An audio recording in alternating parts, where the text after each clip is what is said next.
The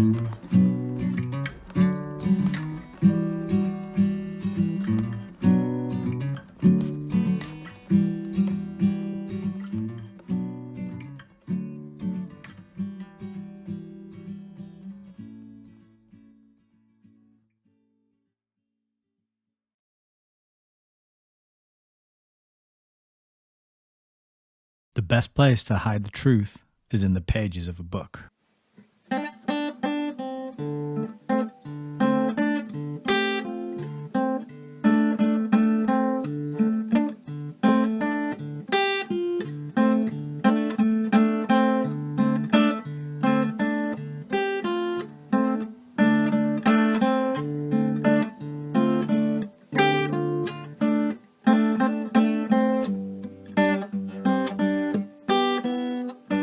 Maybe we should just read.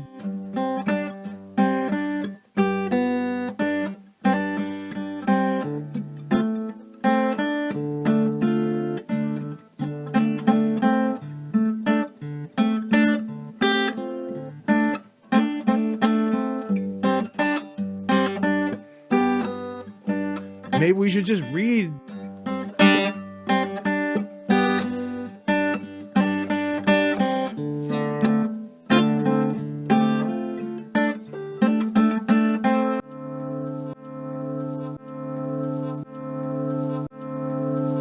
Welcome to Hayes Reviews.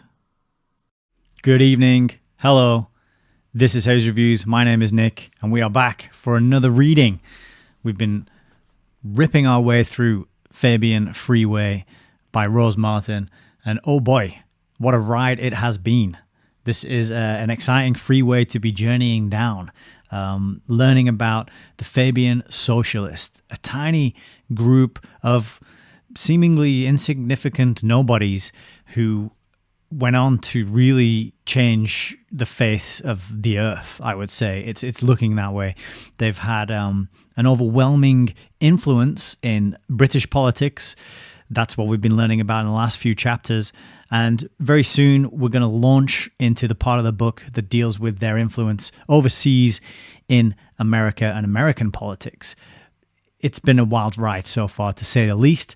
And so I'm very happy to be here again with another installment. We're going to read another 2 chapters tonight. It's Tuesday. That is what we do. Tuesday, Thursday, Saturday this week, we'll be reading 2 chapters. So we'll get through another 6. And I think we've got quite a few weeks ahead of us to get this book polished off. The last 2 chapters were so powerful. Really, really powerful. Very packed, chock-a-block full of data points and information and references and names and history, but the kind of history you don't get when you go to university to study history. You don't get it when you do a GCSE in England or an A-level, for example. You don't get it even if you subscribe to a glossy history magazine. You only get it if you know where to look, and where to look is in books, and old books, dusty books, books that are out of print, books that nobody talks about, that are left forgotten on shelves. That could be in the home of a relative that you don't visit as often as you should. They could be on the shelf of a bookshop, of a charity shop, of a thrift store. But they are out there, and they are all over the place. And what this channel is all about, as I'm sure those of you who are returning already have figured out, is a love of books. This channel is all about a love of books and a recognition and appreciation for books as the best place to do learning, the best place to counteract the age of and misinformation that we're living in, the age of short attention spans and constant bombardment of irrelevant nonsense news and trivia all the time. That's what we're swimming in. And so that current is strong, and we're trying not to get swept up by that current and swept off over the cliff into nonsense world, into the world where nothing makes sense and nobody knows up from down, arse from elbow, inside from outside. A lot of people are inhabiting that area and that realm of just total uncertainty and relativism, and they will say, well, this is my truth, and my truth is different to your truth, and everyone can make their own truth. And, you know, here we're more about, well, there's an objective truth.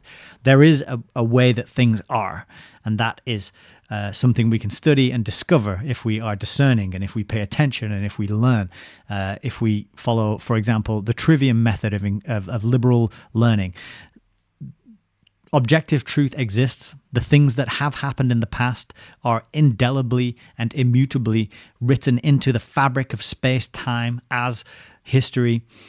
But unfortunately, there's been a lot of occulting of that information. There's been a lot of confusion spread so that many of us don't really know what's going on. You know, where did we evolve from space dust? Were we a slave species created by the Anunnaki? Did a loving God of perfection create us and we fell out of his grace by, messing around with fruit and snakes? It was a whole thing. We got kicked out of the garden, that story probably. But there's so many different competing narratives and versions of what went on in history. This should be known to all humans. We should have a solid and firm and sensible grasp of who we are and where we come from and what is our place on the planet, in the cosmos. But yet there is more hot air and noise and distraction and fluff and manipulation and lies out there that navigating it is a full-time job in and of itself and can be extremely frustrating and disheartening sometimes, and it can be confusing, but it's very fun and very exciting. But what we're trying to do here is let's slow it down a little bit. Let's not get caught up in all of the Tartaria documentaries online and all of the flat earth documentaries. Let's not get caught up in the things that are very divisive and hard to prove. Let's slow things down, not look at the latest flashy hot topic that's dividing people and causing people to argue online. Let's slow it down. Let's look in the books. Let's check out a book from, say, 1966, for example, which is what we're doing in this series and what we're going to be carrying on with tonight. Slow it down a little bit, change the pace. Let's slow our lives down and give ourselves a bit of breathing room and a bit of time to consider and take in some information and not react, because as I think Viktor Frankl said, there's a space between stimulus and reaction, and within that space is where you find freedom. I'm paraphrasing. I think he said that. I might be misquoting that totally, and if I am, apologies. But it's true, nevertheless. Wherever that quote came from, and whether or not I'm getting it right, it is true. What the powers that shouldn't be are trying to create is a bunch of human beings who react. And so they want you to have a reaction to a given stimuli so that they know exactly what you're going to do when they press this thing over here. They roll out the fear narrative into the mainstream news through the social media channels, and then everybody reacts in a predictable, uniform way that is pre-planned and preordained. And this is kind of what we're learning about in the book that we're going to be reading tonight, the Fabian socialists, the wolves in sheep's clothing, the gradualists, the planners who thought about this and projected 50, 100 years into the future of how to bring about the outcomes and the world that they wanted to see, how to hammer and shape the world unto and after their own heart's desires. Well, you can't do it suddenly. You can't do it with force. You need to do it with subterfuge, with Machiavellian plots and manipulation and long-term baby steps, gradual totalitarian tiptoe-like plans which unfold barely, almost imperceptibly to the average person. Now, it's interesting when I say that, I feel like things are moving at breakneck speed at the moment. Just looking at my own lifetime, I've gone from one television in the house with 4 channels to watch to supercomputer in everybody's pocket with the whole collective knowledge of humanity at your fingertips at any time you want to indulge in that. So massive changes in my lifetime. So I think this is why it's very valuable and very good for our own sense of sanity to slow down a little bit, take a bit of time out to read a few chapters, reflect on some words, and learn about what people such as Rose Martin were saying back in the 60s, trying to warn us, trying to tell us that things were going to head this way and things are going to pan out this way. And it's very empowering and very powerful to see that actually she was really on the money with the things that she was saying. So that is the plan for tonight. Another 2 chapters of Fabian Freeway. So I'm extremely grateful for those of you who are tuning in live. We're streaming to YouTube, Rumble. We are on Odyssey, and we've also got a stream going out on Entropy. Entropy is probably not so well known, and it's the one that I forget to mention, but it is a free speech platform. They're fledgling, they're up and coming, they're trying to grow it, so it's a good place to support. You can also send super chats to me through Entropy. I don't talk about that very often because I always forget to mention it as well. But if you want to support, there's ways to do it, and I'm sure you can figure that out. You're all smart, handsome, beautiful individuals, adults, and you know where to click and what to do if that's what you feel like doing, right?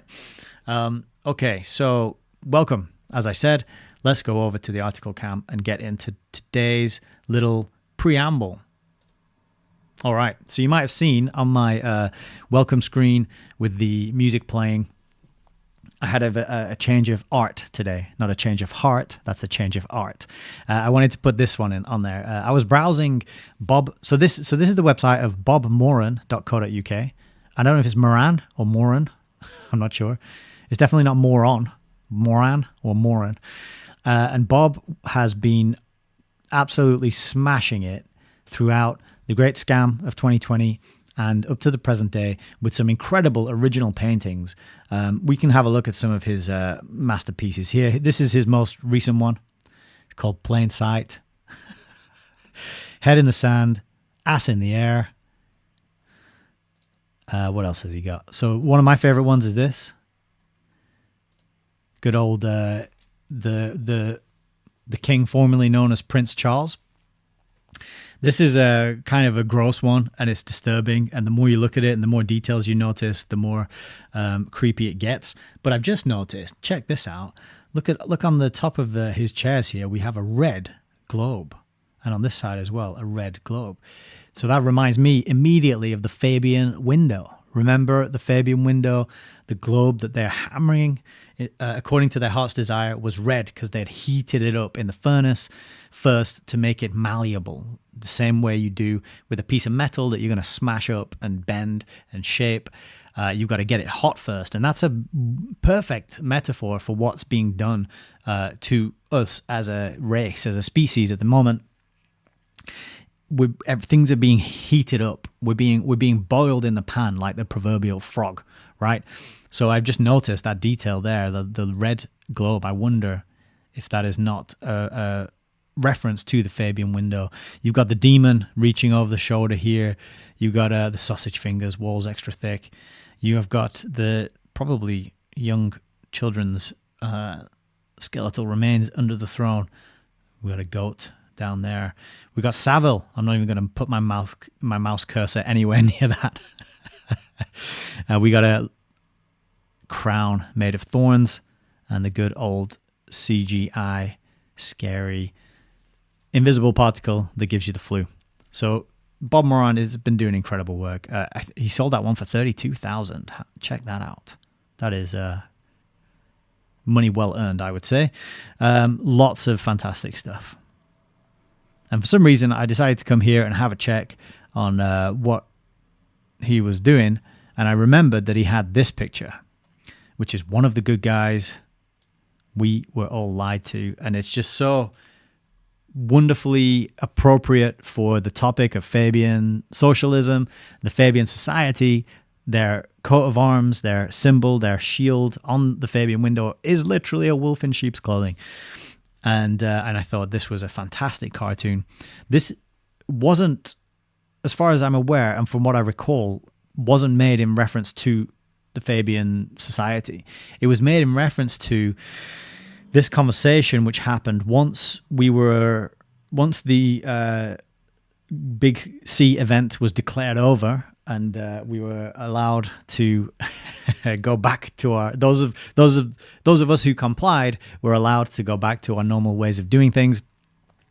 There was this talk of a kind of a forgiveness, of an amnesty, of a sort of well, all the people who rolled out these measures and harmed untold millions of lives of who stunted the development of a whole generation of young people, who led to the premature deaths of just incredible, obscene amounts of our elderly population, who kept loved ones separate, who caused marriages to break down and fall apart, who destroyed small and medium businesses. They were just doing it. They had the best of intentions. They were just trying to help. They were just trying to do the right thing. And they were just as guilty. They were not guilty. Sorry, they were just as innocent and as anybody else was, and it wasn't their fault, and they should be forgiven. And that's what this painting is depicting. Well, we were all lied to, but I just thought it was so relevant that he picked this image of a wolf in sheep's clothing. So bear this image in mind as we go through tonight's reading, and we learn more about the machinations and the gradualist schemings of this group. So a few more tabs to mention before we get to the reading. If you recall, we did a little preamble about Sidney Webb.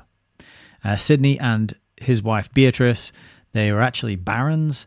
I forget Baron, what was it? Baron something. Baron Passfield and Baron, oh goodness me, sorry. Baron Passfield and Baroness Passfield, there they are. We'll have a close look at them. She kind of looks skeletal and evil, if you ask me. How thin and sort of bony. She looks like she needs a cheeseburger or two. But what we learned on this Wikipedia article was that a reference in literature about this couple was this one here by H.G. Wells, who wrote a book called The New Machiavelli in 1911, where he fictionalized this couple, the Webbs, and he fictionalized them as the Baileys. So I wanted to read a bit of this and see what he put and what he said about them, because the article here tells us that he lampooned this couple as short-sighted bourgeois manipulators. And so I went online. I found an electronic copy of this book, The New Machiavelli, and I did a Control F search for Baileys, and they are actually mentioned all the way through this, as you could probably be able to see here.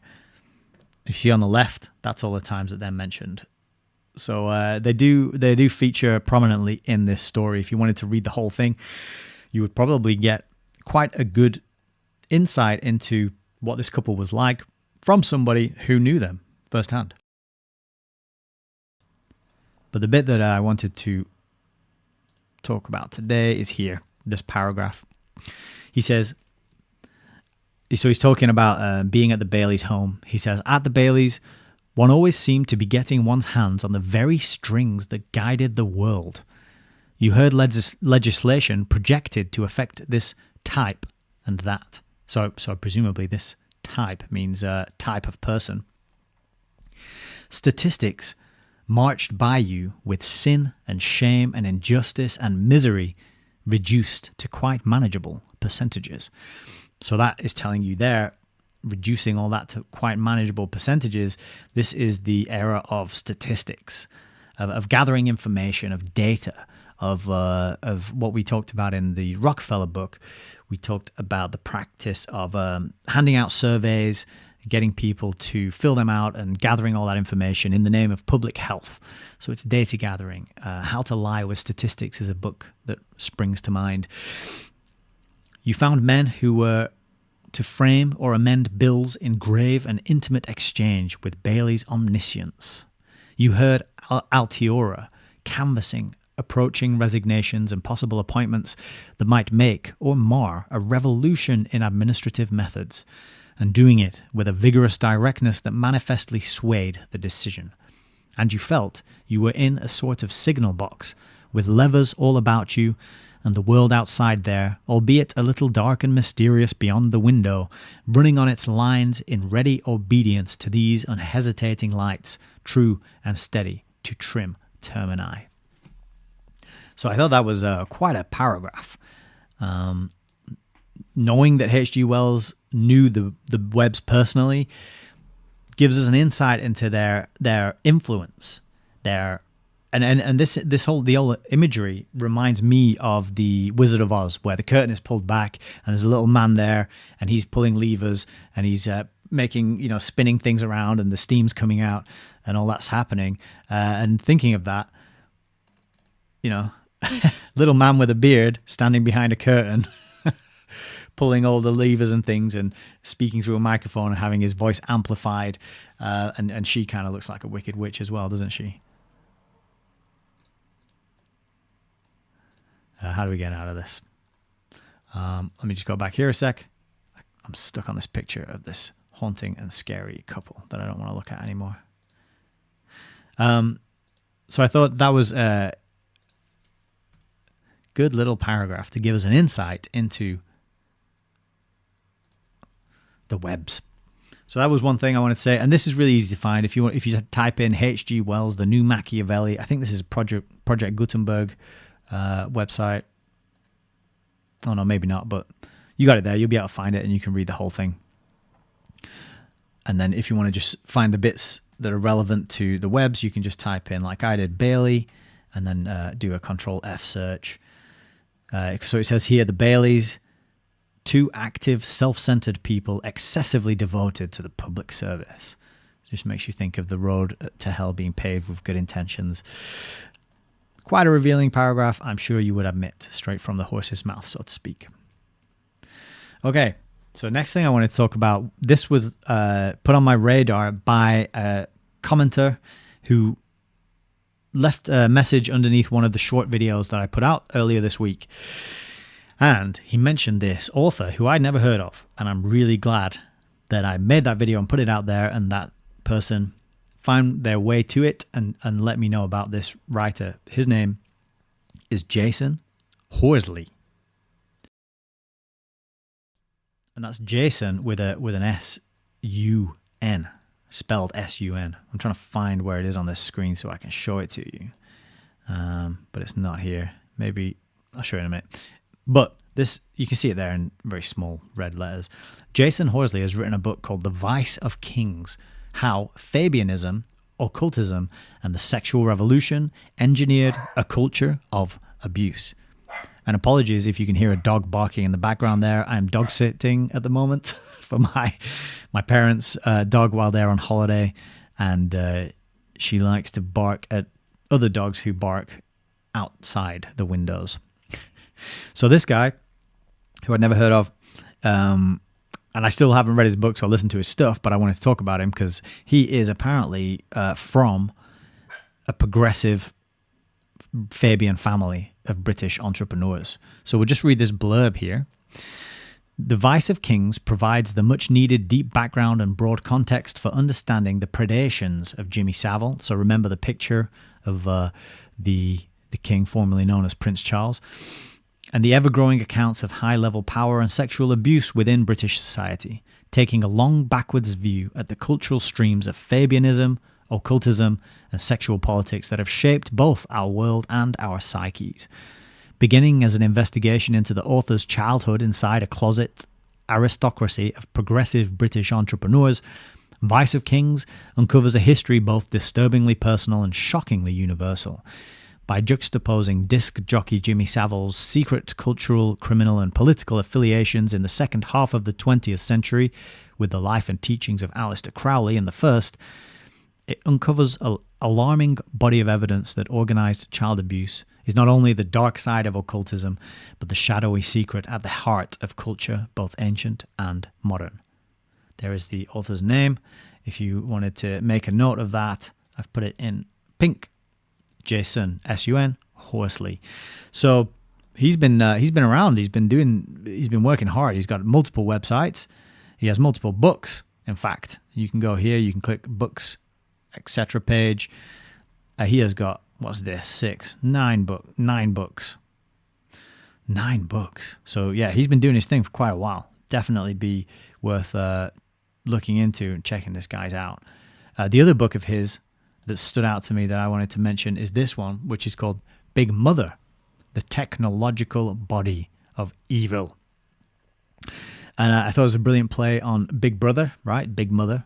And he's got a very interesting thesis which is that he's proposing that the primary driving force of human civilization is the desire to create, through technology, a replica of the mother's body and then disappear into it, taking us into the uncanny valley where neurodiversity, linguistics, consciousness, technology, demonology, Rudolf Steiner, Philip K. Dick, Norman Bates, Ted Bundy, transgenderism, liquid modernity, identity politics, the surveillance state, virtual reality, transhumanism, Satanism, medical totalitarianism, and a new world religion of scientism collide. Big Mother explodes the technologically assembled and technocratically imposed architecture of illusion in which the modern human being is increasingly lost inside, and points the way back to our original soul natures. What a blurb. If that doesn't make you want to go out and buy this book and read it, that blurb is incredible. So another one, that's Big Mother by the same author, Jason Horsley. So 2 books there that I think you'll agree will be fascinating to read, certainly. And he's from a Fabian family. So that first one that I talked about, I bet it is just mind blowing. So I can't wait to get hold of them and read them. You know, with the size of the reading list I've got, though, who knows when I'll actually get around to it. But Jason Horsley also has a YouTube channel with 154 videos, plenty of stuff on there to get into. Looks like the intro to the Big Mother book is on here. He's got interviews. He's got full documentaries. He's talking to people. So he's working hard. He's hustling. Bit of Rudolf Steiner there talking about a injection to close down spiritual senses. And he was talking about that in 1917. So how about that? He's got an original map of hell. So I think you will agree that this would be very much a resource worth diving into. At least I'm sold. Without going in there and checking his stuff out, I'm just sold on what I've read so far, and you know as much as I do at this point, unless you are already familiar with this guy, in which case let me know if he is actually good. And the other thing that he did on his Substack, so he has a Substack, if you like to follow people there, he's done this article, which I did read quickly. I skim read it. Suspension of Belief, a Conspiracy Primer. And what I really liked about this is he's talking about how the word conspiracy and how it's a word with a lot of power, but it doesn't have a lot of meaning. And there's other words, he uses other examples in here that I've talked about on these videos. I can't remember what the other example is. But he's saying that, oh yeah, he's talking about this, different causes for the things that we're seeing rolled out in the world today. So he's talking about the reptilians, or he's talking about Satan, Islam's jinn, or a distant secret space colony run by the Illuminati. But what I really like is that he talks about the words, and he says how there's a lot of power in words that don't have a lot of meaning. And I talked a little bit about this in a video that I put up called right-wing extremism, or what is right-wing extremism, I think I called it. Because if you remember in the beginning of Rose Martin's book, she said that anyone who is criticizing the Fabian socialist plans and the steps that they're taking, the politicians and the people subscribed to this plan were creating, what's the word that I'm searching for here? Like policy. Anyone who would criticize this policy and these steps and these plans would be labeled as a far-right extremist. And that still happens today. So I did a little rant about how that is happening in the present day. It was happening back in 1966, as early as back as the 30s, and it's still happening today. And here in this article, Jason Horsley is making a similar point, only in much better words, in a more articulate way, and in a way that I think is probably more interesting and artfully written than the way I rambled about it on the video the other day. So that's another resource for you to look into there. That's free on his Substack, but he has a lot of paid stuff as well. The other thing I like is he uses a lot of imagery from William Blake. I was a student of William Blake William Blake's visionary poetry back when I was at university. And so I really like the kind of aesthetic of Jason's work that he's putting out there. All right. That's it for the preamble ramble. That's all I got for you. Not too much today. I wanted to keep it short and sweet because the chapters that we got to get into and get through are quite long. And I know we'll be here for a little while getting through those. I feel like the lighting is a bit strange. I'll just try moving that up there a bit. All right. I'll have a quick look in the old chat and then we'll move over to the book cam and get into the book. All right. We got Heidi and Mindhack, Frank Lennon, LJ, and Gwen. Good evening, everybody. Good to have you all here. Got a few comments talking about the strange times we are living in. Yes. And hearing about many people getting ill or dying. It can be very heavy. Yeah, exactly, LJ.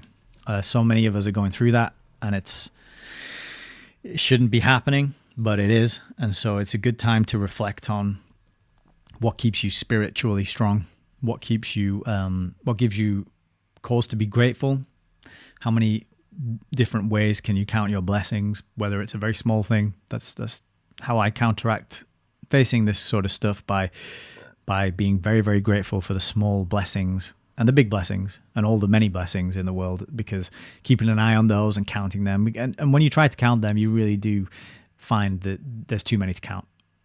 Most of us, I think, if we have a place to live, we've got some food, we've got an internet connection, we've got the community, the camaraderie with people who we've met and we talk to, we've got the ability to learn, to create, we can move around without too much pain. There's so many ways to count your blessings, and I think an attitude of gratitude, as we learn in Richard Grove's Autonomy course, is a very key component to weathering the storm. So yeah, much love to you, LJ, and everybody else who's battling their way through these crazy, strange, ridiculous mental times. Mindhack says, impressive bookshelf. I don't know if you're talking about mine. I guess so. So thank you for that. It's taken me a while to build up these books.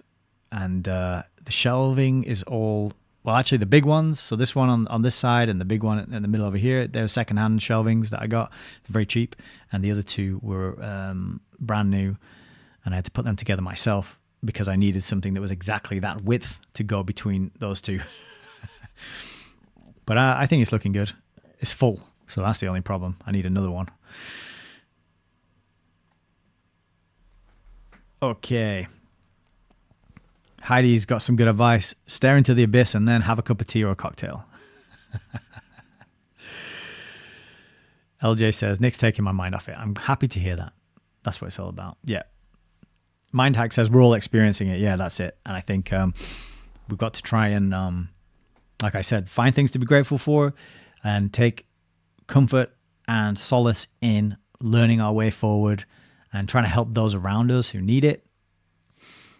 Being very careful to also make sure our own needs are being met and we are taking good care of ourselves as well. Because I think one of the overlooked things when it comes to helping others and being there for other people is that if you give, then you end up sort of empty yourself. So it's very important to make sure you've got what you need before you can give it, if that makes sense. So self-care, self-love, patience with yourself, making sure you're getting enough sleep, you're getting the right nutritious food, that you're rested, you're not scaring the crap out of yourself with all these headlines and social media feeds that just constantly bombard you with the latest in terms of what you need to be worried about. Taking very care of your diet, of what's going in your mind and your eyes and your ears, as well as what you drink and eat, and making sure you get sunlight and feet on the sand or in the soil or in the streams near you, if you can do that, if you're lucky enough to do that. So yeah, all important aspects. Heidi says, oh yeah, I confused him with Made by Jim Bob. Yeah, so this is just back to the artist Bob Moran and Made by Jim Bob, two artists, very good. They make kind of they make, I don't know what the word is for it. It's not satire, is it? But it's kind of commentary on what we've been going through the last 4 years. Their art comments on that. It's very powerful stuff. All right then. I've got too many comments. I can't. Oh, Christine's here though. Good evening, Christine. Okay. Let's get into the book. I can't possibly comment. I'll never get into the book if I just sit here replying to all your comments all night. So as tempting as it is to do that, we're going to have to move things on a little bit. So just checking. We are still live on... Yep, still good on Odyssey. Still good on Rumble. Let's get into the book. So I've been trying to think of how to sort of summarize what we've read so far. And it's tough because it's a really dense book. But I've done a few short videos that I've put to my main channels that capture some of the context and the intro that I've done for previous readings. So they're good places to go if you're new or you want to catch up quickly without going through hours and hours and hours of the whole live streams. But the last couple of chapters were really interesting because we learned how the Fabian socialists were penetrating and permeating into political groups and local sort of community level political groups, and then unifying them all together to create the British Labour Party, which sort of took out the Liberal Party. Like the Liberal Party just lost power and fell away. And Rose Martin says in the book that it was never quite adequately explained how that happened. That the Liberal Party, there was an election, and the Liberal Party gave all their votes to Labour, and then they just sort of withered and died, and then Labour, the British Labour Party, was born. And so the British Labour Party have this, what they called an intellectual debt. That was on Wikipedia. They have this intellectual debt to the Fabian socialists.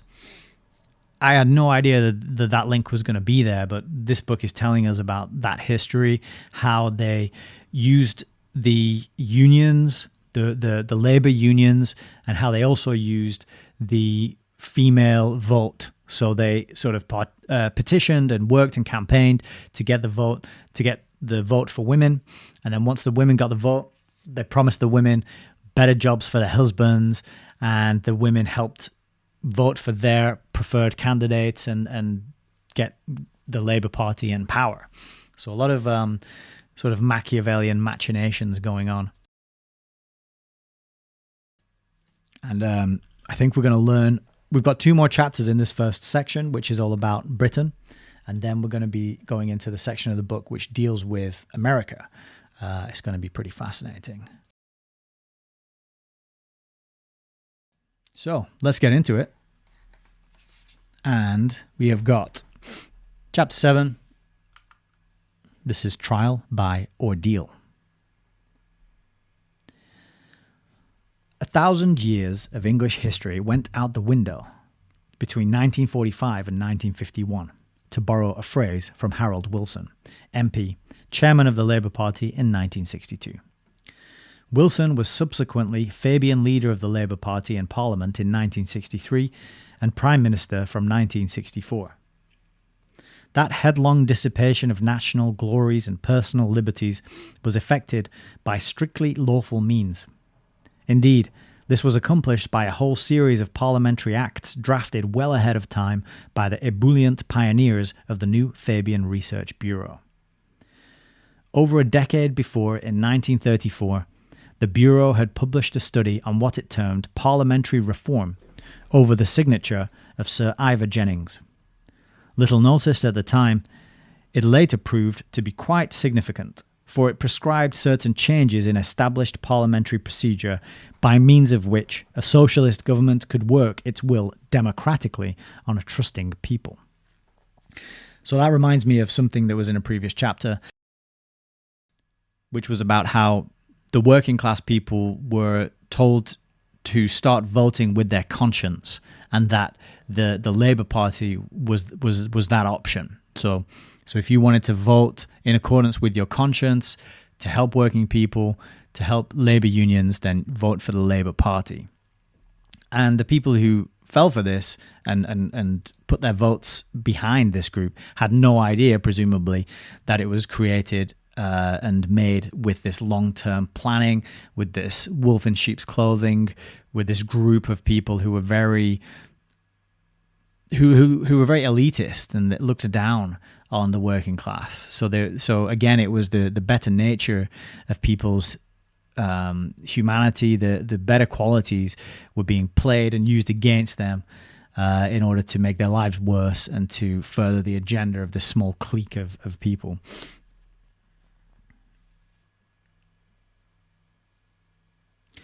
In 1945, most of those suggested changes were hastily adopted by the newly elected Labour Party majority in the House of Commons, over 2/3 of whom belonged to the Fabian Society. No legal or moral barriers remained to block the rush of the prefabricated socialist legislation that followed. Within a few short years, a Labour Party government, manned at every key point by Fabian socialists, had, for all practical and impractical purposes, socialised the economy of Britain. This was done by nationalising about 1/4 of the island's economic processes outright and socialising the rest indirectly through an overall system of government planning that controlled both production and credit. Basic industries and services commandeered by the state included the Bank of England, finance and credit, utilities, gas and electricity, which furnished the power for industry, coal mines, which supplied the basis for electrical power, internal transport, railways, bus, truck and inland waterways, civil aviation, both domestic and overseas, cables, wireless and broadcasting, which afforded control of propaganda channels as well as communications. In 1949, the Fabian-packed House of Commons finally voted to nationalise the iron and steel industry. The inconvenience resulting from these state-run enterprises was only exceeded by their inefficiency. Former stockholders, who were paid off in bonds, proved to be the sole beneficiaries, since the bonds drew interest when dividends were unwarranted. Could the Fabians have failed to foresee that unless nationalised industry was operated at a profit, either the British taxpayer or Uncle Sam would be called upon to make up the losses?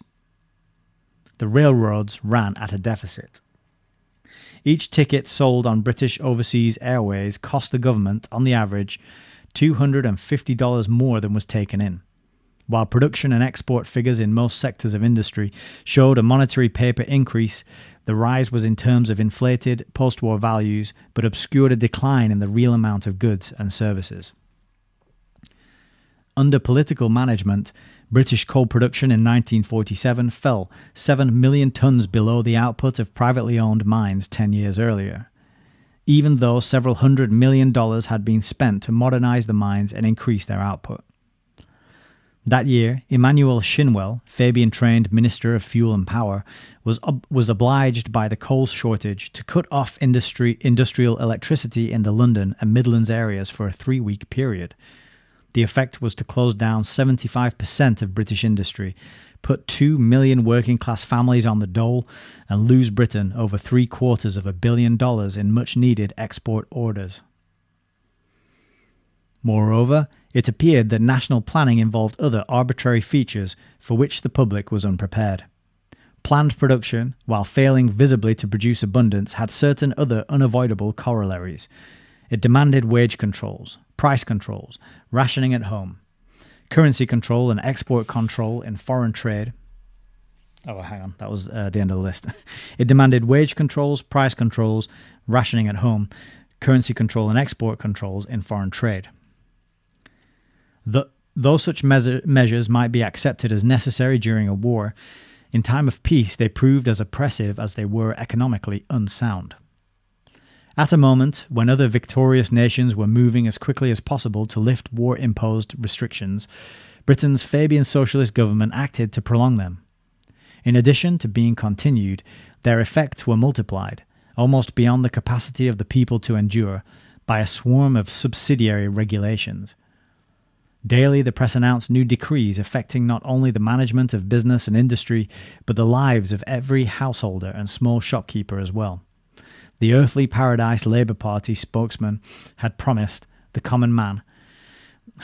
Let me say that again. The earthly paradise Labour Party spokesman had promised the common man still glimmered beyond the horizon, more distant than ever, but even the glimmer was imaginary.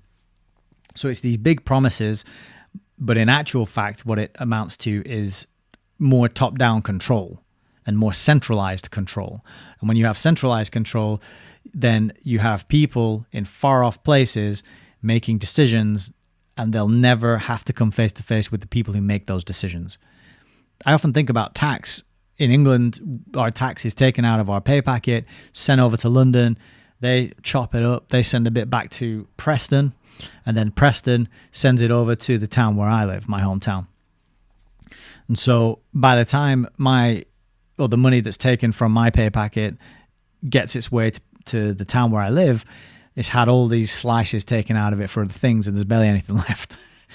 Whereas if that money just went straight into the local council or town or planning group or whatever it was, and was spent locally and used to fund local things, and people could vote on what that pot of money was spent on in their community, and they could say, well, this year we need new roads, or this year we need to,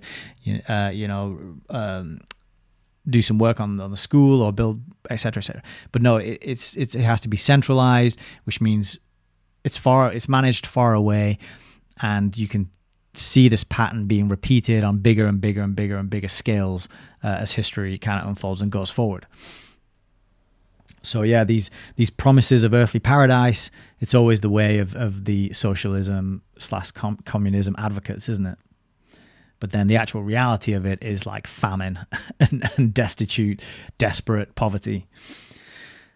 Far from ending wage slavery, the Fabian socialist leaders of Britain gave literal meaning to what had formerly been a figure of speech. Ignoring trade union protests, they actually decreed a job freeze in 1946. Their Control of Engagements Order enabled the Ministry of Labour to compel working men and women to take and hold specific jobs at a fixed wage. Rules, permits, and excessive paperwork not only killed personal initiative, but poisoned the daily life of the average citizen. In cases of dispute, which were frequent, some indifferent bureaucrat in London always enjoyed the final word. There you are. That's exactly what I was just saying. And then rules, permits, and excessive paperwork poison the daily life of the average citizen. That's going on today, without a shadow of a doubt. I mean, going through the process now of buying a house, and it is such a... You feel like you've got this leech on you that's just sucking away your money and your time, and you have to jump through all these hoops, and the implication seems to be that you're a criminal until proven innocent. And so you have to do all these checks and verifications and scans and verifying documents and blah blah, and it goes on and on and on, and it's really insulting. I find it really deeply insulting and dehumanizing to have to prove and make all these justifications, and they say, oh well, it's because of like money laundering and it's for your protection. It's like, yeah, but are you really preventing money laundering? Like, so you're telling me there's no money laundering going on now because I'm jumping through all these bureaucratic hoops, right? When we all know the fact is that if you just have the right amount of money, then you can just pay someone to look the other way and not care about all that hoop jumping that average Joe and Jane has to jump through. So that is hitting the nail on the head as far as I'm concerned. Is that these rules, permits, and excessive paperwork, it does indeed poison the daily life of the average citizen.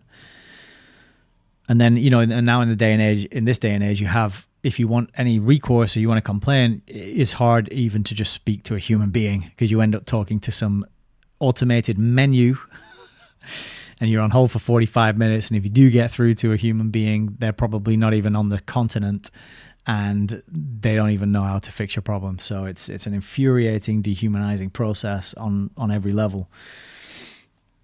In February 1947, as Fabian Prime Minister Attlee admitted in the Commons, 17 government ministries were free to enter private homes without search warrants. Whoa. 10,000 officials had authority to invade the Englishman's traditional castle for purposes of inspection. Due process was abandoned as farmers and working men became subject to arrest or eviction by official order. In a single year, over 30,000 prosecutions for violating routine regulations were recorded, an impossible burden on the law courts as well as the tax-paying public. For all the boasts of Labour Party propagandists about new housing provided for the masses, progress in that department was slow and extremely dear. The government constructed 134,000 fewer houses per year at a much higher per unit cost than were built in either of the 2 years preceding the war. The government was consciously building socialism into the community structure of its dreary new towns. As late as 1949, in one Midlands industrial city alone, nearly 50,000 families were still on the waiting list for unfinished public housing. And that kind of just, that continues to this day. Massive projects which require huge amounts of public money just get dragged on indefinitely, and then eventually cancelled. There's this whole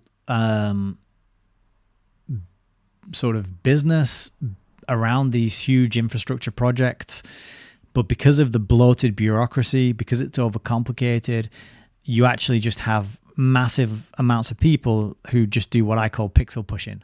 And they just push pixels around all day. And all this money is getting soaked up and spent and just pissed down the drain, basically, just to have hundreds, if not thousands of people just pushing pixels, creating PowerPoint presentations and Word documents and Excel spreadsheets. And actually, there's nothing sort of concrete being done or produced that benefits anybody. So it's this kind of bureaucratic mess, convoluted forms and paperwork and processes that don't seem to benefit or help anyone or expedite any kind of project completion. I don't think any major large-scale projects get finished on time, basically 0%, let alone come in under budget or early. Pretty much all of them overrun and go over budget, and yet the processes which are in place which make that happen never get changed or rolled back, and in fact they just get added, more processes added to them. So it's this kind of Kafka-esque bureaucratic nonsense that we're all living in.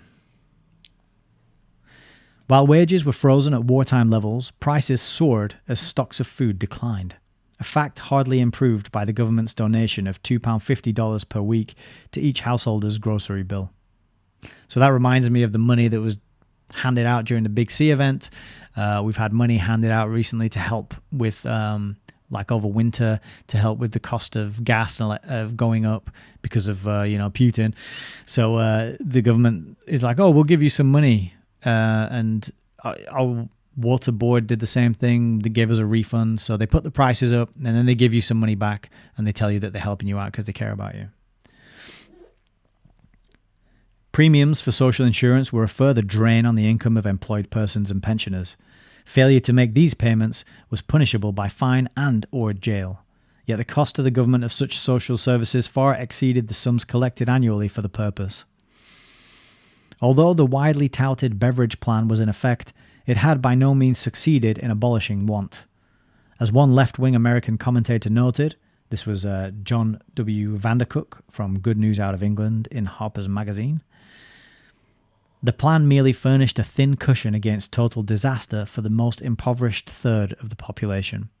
True, every citizen, whether or not he needed it, was entitled to prenatal care, a birth subsidy, hospitalization and medical care of sorts, unemployment insurance, an old age pension, funeral costs, and an allowance for his widow and dependent orphans. The subsidences and allowances were tiny, and, with mounting inflation, barely sufficed for the poorest. $16 at birth and $80 for a pauper burial. Medical services were spread so thin that even at the price of nationalizing the existing medical profession, it was impossible to guarantee first-rate care. With food rations hovering near the starvation level, sickness became more frequent and national production fell still lower. So poverty was not eliminated, but increased to plague proportions. And life was a nightmare for everyone but the most dedicated bureaucrats. A man might have social security, yet he could not go out and buy a dozen eggs. After 4 years of socialist government, he was only entitled to an egg and a half per week, as decreed by Marxist number 1 John Strachey, Fabian Minister of Food and Supply. A vacation in Ireland where food was plentiful became the dream of every famished Briton. In those years, an Irish-American writer for the New Yorker magazine described his stay at a seaside resort in Ireland, once known as a land of famine. He marvelled at the huge breakfasts being consumed by an English family sitting near him in the hotel dining room, and was touched by the concern of the Irish waiter who remarked, "I'll just run and get some more eggs for the children. They still look a little hungry to me." And I can confirm when I go over to visit family in Ireland, that is exactly how they are. They just pile up food up on your plate, and as fast as you can eat it, they keep topping it up. Inadequate as the British social services were, their overall costs added to deficits in nationalised industries and to swollen administrative payrolls created a condition verging on national bankruptcy.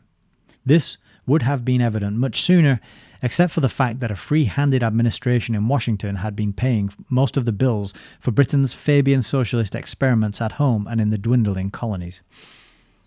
In 1947 alone, the Labour Party used over $2.75 billion from funds voted by the United States Congress. During the same year, British planners drew an impromptu $250 million from the International Monetary Fund, of which the late Harry Dexter White was chief architect. And we've got a footnote down here about Harry Dexter White. Post-war foreign policy preparation, U.S. Department of State. Oh, that's just a reference for that. He was the first executive director from the United States. As Undersecretary of the... let's hold on that for a moment. I had no idea that the United States was bailing out the British Labour Party to the tune of $2.75 billion. And also that they're withdrawing money from the IMF as well, the International Monetary Fund, which is very much one of the sort of spiders at the center of the financial web. As Undersecretary of the United States Treasury from 1934 to 1946, wielding powers far beyond public knowledge and beyond his nominal title, I've got a quote here. United States Treasury Department Order Number 43, dated December the 15th, 1941, and signed by the Secretary of the Treasury, gave Harry Dexter White full responsibility for all matters with which the Treasury had to deal having a bearing on foreign relations. Pursuant to a further order of February the 25th, 1943, White became the official Treasury representative on all interdepartmental and international bodies. Cited in the report on the Subcommittee on Internal Security to the Committee on the Judiciary. Okay. White had personally engineered arrangements for the multi-billion-dollar American loans to Britain's post-war socialist government. Wow. So he must have had some connections with the British establishment to be chucking money over the I was going to say over the fence, over the wall to us. Negotiations for the first of these so-called loans, all handled independently of the Marshall Plan, began even before the Labour Party assumed office, but at a time when informed British Fabians like Arthur Creech Jones and Harold Lasky already felt assured of the election results. Without the active connivance of Harry Dexter White, it would have been impossible for Britain's spendthrift planners to carry on as long as they did. A crony of Lord Keynes, who fathered the theory of deficit spending, White was also a warm admirer of Professor Harold Lasky, whose Marxist views he once extolled in an hour-long interview with a United States Treasury Department publicist, Jonathan Mitchell. I wonder if that's online. Shortly after Harry Dexter White's mysterious death, documentary evidence in White's own handwriting was introduced on the floor of the United States House of Representatives. This document, made public January 26, 1950, proved conclusively that, in addition to his other key functions, the late Undersecretary of the Treasury had also acted as a Soviet agent and informer. So for several years, the Labour Party government owed its survival as much to undercover Soviet favour as to American largesse. Were British support of Soviet policy in Asia and recognition of Red China the favours exacted in return? When the United States Congress finally served notice that it would no longer finance the socialist fiasco in London, there was consternation in the Fabian executive now meeting for convenience's sake at the House of Commons, because so many members of that executive held seats in Parliament. As a final expedient, Fabian, Chancellor of the Exchequer, Sir Stafford Cripps, was reduced to telling the British people the truth, that future costs of socialism in Britain must come from the taxes, production and privations of the British working man. Attempting to prolong the agony a little further, he submitted his notorious budget of taxation and tears. Socialism in practice, unlike its glowing predictions, was turning out to be a dreary treadmill for the great majority of the British people. Confiscatory taxes on land, inheritance and income, coupled with the restrictions on productive investment, had driven into flight whatever capital was left, or forced it to remain idle. By 1949, according to statistics cited by a sympathetic reporter, there were just 45 individuals in Britain with incomes of $24,000 a year or more after taxes, and only 35,000 with incomes from $8,000 to $16,000. Yet the disappearance of affluence for the few did not ensure it for the many. Future government payrolls, even under a pattern of deficit financing, could only be met by imposing still heavier taxes on the common man, by limiting food imports still more rigidly and increasing per man production for export. Though the best brains of the Fabian Society were engaged in the futile effort to make socialism work, it was becoming more obvious that the new system of improvisation and promises simply could not deliver the goods. Socialist theory in action was wrecking the economy of Britain, which for several centuries had prospered from the profitable sale and brokerage of goods and services around the world. If persisted in, the new policy would end by reducing the once tight little island to a status no more impressive than some Caribbean isle like Cuba. Several socialist members of parliament and Labour peers openly announced their disillusionment in 1949 and resigned from the Labour Party. The bright slogan, "Fair shares for everyone," on which that party rode to victory 4 years earlier, turned out to mean ever smaller shares in a contracting and top-heavy economy. To the mounting chorus of popular complaints, the Labour Party conference at Blackpool retorted by approving an expanded programme of nationalisation and public spending. Defiantly, it proposed to take over cement manufacture, sugar refining, cold storage and meat packing, much of the chemical industry and, most controversial of all, industrial and marine insurance. Fortunately for British consumers and their commercial creditors overseas, more pressing problems intervened before this plan could be put into effect. Faced by labour unrest, vanished gold reserves, and the threat of total fiscal collapse, Britain's Labour Party government was booted out of office a year later by a popular vote of no confidence. Repudiated in the general elections, the party was forced to postpone new nationalisation schemes for a future day. It retired in confusion, leaving behind it a truncated empire, a bankrupt economy, and as many socialist officials as it had been able to blanket with permanent civil service. No wonder that the Fabian Society declined responsibility and chose to minimise its controlling interest in the discredited Labour Party government of 1945 to 1951. More than ever, the Society's self-denying ordinance proved to be a self-serving device. The Society's preference for the shadows was dictated by instincts of preservation rather than modesty. While incoming Conservatives were left to repair as far as possible the damage caused by their predecessors, Fabians, starting with Lord Attlee, who had served in the defeated administration, sat down comfortably and dictated their memoirs. In that avalanche of ghost-written prose, it's a great phrase as well, ghost-written prose, it is noteworthy that even veteran and dedicated Fabians mention the Society in the briefest, most fugitive manner. If at all. Confirmation of such long-standing ties can be more readily obtained from the files of the Fabian News and Fabian Journal, from the information sheets of the Socialist International, and from official histories of the Society, all destined for more or less limited circulation. Though the enthusiasm with which rank-and-file Labour had spurned them was a slight shock to Fabian socialist chiefs of the Labour Party, Outwardly, they accepted it calmly as no more than a battle lost in the long-range struggle for power. In a sense, they could hardly help but count it a blessing in disguise. Defeat saved them, after all, from having to cope with the consequences of their own folly and provided a timely exit from the house of cards they had erected. They did not foresee that it would be a full 13 years before they returned to power in Britain. So it sounds like they just created a massive, top-heavy bureaucracy, bankrupted everyone, and then didn't mention the Fabian Society at all when they were giving their accounts in their memoirs.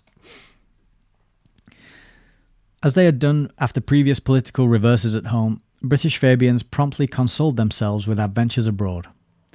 Among other projects, they moved to reorganise the old Labour and Socialist International, where they occupied the lordly position once held by the German Social Democrats.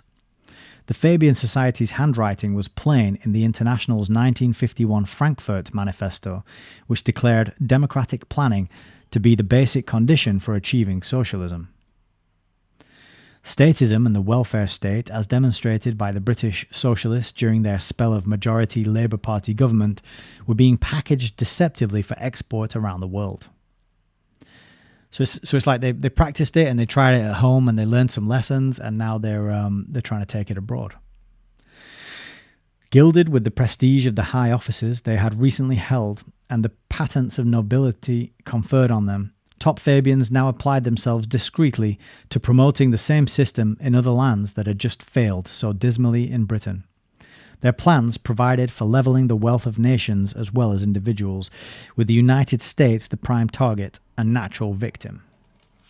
The barbarian practice of stripping the more developed nations to satisfy the primitive hordes of Asia and Africa had been advocated centuries before in less polite accents by the Tatars, Huns, and Moors. It was urged again in September 1962 by Fabian socialist Hugh Gateskill MP, writing in Socialist International Information on the British Labour Party's foreign policy, calling for a mobilisation of our Western resources for the crusade against world poverty. That non-too-Christian soldier concluded, quote, "The British Labour movement, dedicated to equality and the ending of the divisions between the haves and have-nots in these islands, recognises that a socialism which stops at our own shores is a hypocrisy, that the coexistence of the privileged with the underprivileged is as indefensible between nations as it is within nations."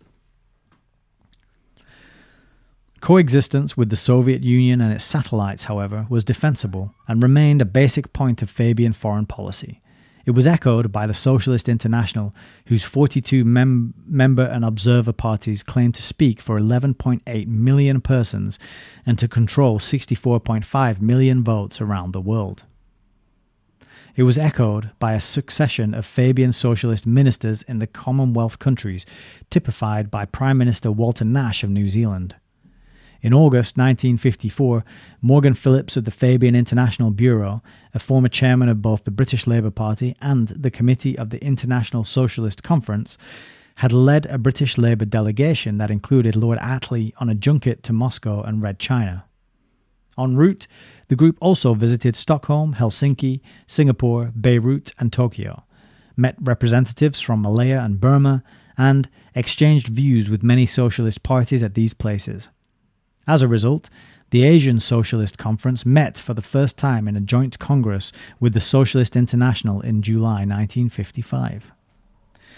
Before departing on that global tour, Morgan Phillips had a warm and animated meeting in Geneva with Chou Enlai, Red China's foreign minister.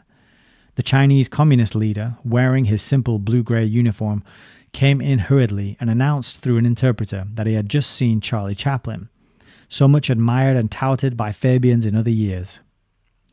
After a further exchange of civilities, Phillips reflected that a great new age was now dawning for Asia, an age that the Labour government in Britain had helped to usher in when it granted independence to India, Pakistan and Burma. And he reflected too that Chou Enlai must inevitably play one of the leading roles in guiding the newly awakened Asia. Fabian lenience towards communist movements and leaders was held to be justified not only by their joint socialist heritage, but by their common purpose of achieving socialism throughout the world. In the lead essay of the New Fabian Essays, published in 1952 as a restatement in modern terms of unchanging Fabian objectives, R.H.S. Crossman of the Fabian Executive noted that communist movements are often the most effective way of introducing socialism into backward countries which lack parliamentary experience. By inference, democratic socialism, as preached by Fabians, is designed primarily to captivate advanced industrial nations, where the more direct communist methods of attack do not appeal and cannot so easily penetrate. Plainly, the two movements supplement each other, even if their vocabulary is different and their tasks are divided.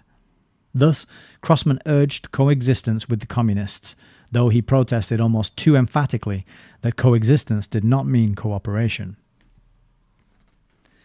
Evidently, Fabian socialists still preferred to retain their separate identity and their perennial right to criticize, which is the Fabian definition of freedom.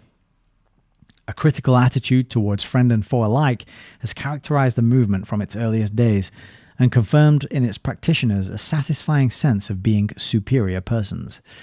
At times, that habit makes it difficult for an outsider to distinguish the Fabians' friends from their foes. Anyone reading the critical tributes to G.D.H. Cole in the Fabian Journal following his death in 1959 finds it hard to believe they were penned by some of his warmest friends and admirers. Similarly, Fabian socialist criticism of communist behavior cannot be interpreted as pure hostility. Outspoken cooperation with the communist, Crossman implied, must be reserved for a future day when every country on earth should be either communist or socialist ruled, and the two kindred movements could finally merge their differences on the basis of some higher dialectic not yet apparent. Meanwhile, Fabian contacts with communist leaders were cultivated at the uppermost level, and the vice president of the British Communist Party, Rajani Palm Dutt, was invited to speak at the Fabian Society's autumn lectures in 1956. The Fabian-steered Socialist International continued, through its socially acceptable friends and individually respected leaders, to put pressure on its various home governments in support of Soviet foreign policy goals in Asia, Africa, and Latin America. Thus, the Socialist International, which takes precedence historically over the Communist International, presented itself as a kind of third force, maintaining and manipulating the balance between the two major world powers, the United States and the Soviet Union, but somehow always leaning towards the latter. Among the North Atlantic Treaty nations already joined in a military defense pact, British socialists promoted the cause of Atlantic Union and continue to do so today. This high-flown scheme was merely an enlargement of federal union, the scale model engineered at the outbreak of World War II by a key member of the Fabian International Bureau, R.W.G. Mackey, aided by the Fabian-approved Rhodes Scholars Clarence K. Strait and Herbert Agar. Federal Union calls, among other things, for the government of the United States to reunite with Britain, while Atlantic Union marshals European support for the same plan. Both in its original and expanded forms, Federal Union has appropriated the secret dream of 19th century empire builder Cecil Rhodes and remolded it along lines more adapted to the schemes of the Socialist International. Yeah, that's an interesting, ominous continuity there. That the schemes of the empire builder Cecil Rhodes have been continued yet, but also sort of adapted by the Socialist International. Such eminent personages of the International as Foreign Minister Paul Henry Spaak of Belgium have lent the luster of their names to Atlantic Union. What it proposes is that the world's most advanced Christian nations should revise their idea of national sovereignty and pool their economic as well as their military resources. That's curious, isn't it? It kind of makes you think of what's happened. Get rid of nationalism, get rid of national sovereignty. This is most recently seen in the WHO's pandemic treaty, which would undermine and usurp national sovereignty to get anything done, because everyone who signs on to it would then be beholden to the WHO's diktats. Its Fabian framers attempt to justify the plan by quoting copiously from the writings of early American Federalists, although the new type of union projected is very far from anything James Madison or Alexander Hamilton had in mind. Atlantic Union, or Atlantica, would embrace a group of 15 highly industrialized welfare states on both sides of the North Atlantic and culminate in one world government. Surprise, surprise.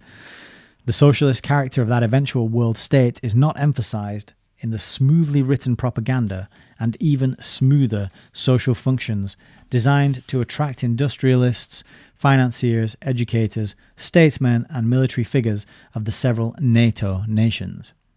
Many no doubt believe they are merely helping to further the cause of mutual defense. Seeking to permeate the upper crust of the North Atlantic community, Atlantic Union has made membership on its 538-man International Council a status symbol, and, in some instances, a springboard to higher business and professional opportunity.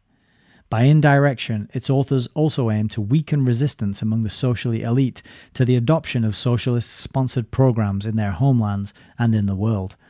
Significantly, a number of British peers who achieved nobility by the grace of the Labour Party have been active in federal union and related enterprises.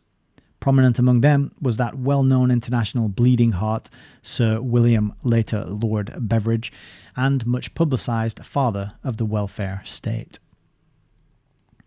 After the collapse of Britain's socialist government of 1945 to 51, which in 1949 named him chairman of the British Broadcasting Corporation, Lord Beveridge says he, quote, returned to federal union across national boundaries as a necessary step towards world government and substitution of world justice for war, end quote. So that's from Beveridge's book, Power and Influence, 1955 book, page 356. That would be a good piece of evidence to have to point to when naysayers are saying that there's no plan for world government.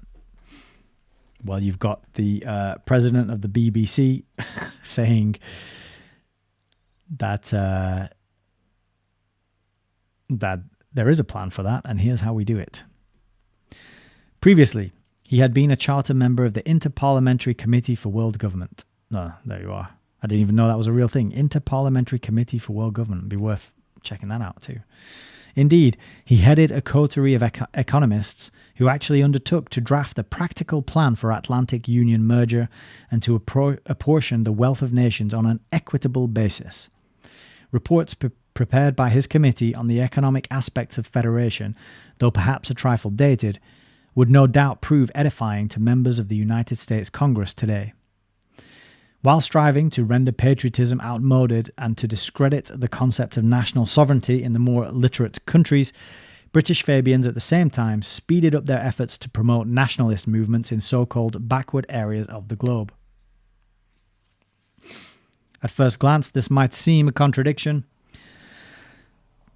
Closer scrutiny reveals that Fabian aid to national independence movements in colonial and semi-colonial lands stems from theories advanced as long ago as 1902 by the early Fabian John Atkinson Hobson in his book Imperialism, which antedated and influenced Lenin's writings on the subject. Among latter-day Fabians, such aid has assumed two principal forms. First, education of native leaders under Fabian tutelage. In 1951, the Labour Party government had 4,000 colonial students in England, most of them being carefully schooled in the social sciences by socialist professors. So, first thing that popped to my mind then was the Rockefellers and their funding of social sciences, which I think there was a chapter on that. It might have been in the humanism chapters as well, but they definitely poured money into this discipline and spreading of social sciences. And second, the promotion of trade unions in colonial territories, not simply to raise standards of living for native labour, but as organs of mass pressure for independence. It is planned that ex-colonial nations shall eventually form regional federations under socialist leadership. In 1949, Sir Stafford Cripps, then a minister of the Crown, made the remarkable announcement that, quote, the liquidation of the British Empire is essential to socialism. This statement appeared in the March 1949 issue of Venture, published by the Fabian Colonial Bureau, which was renamed the Fabian Commonwealth Bureau in 1958.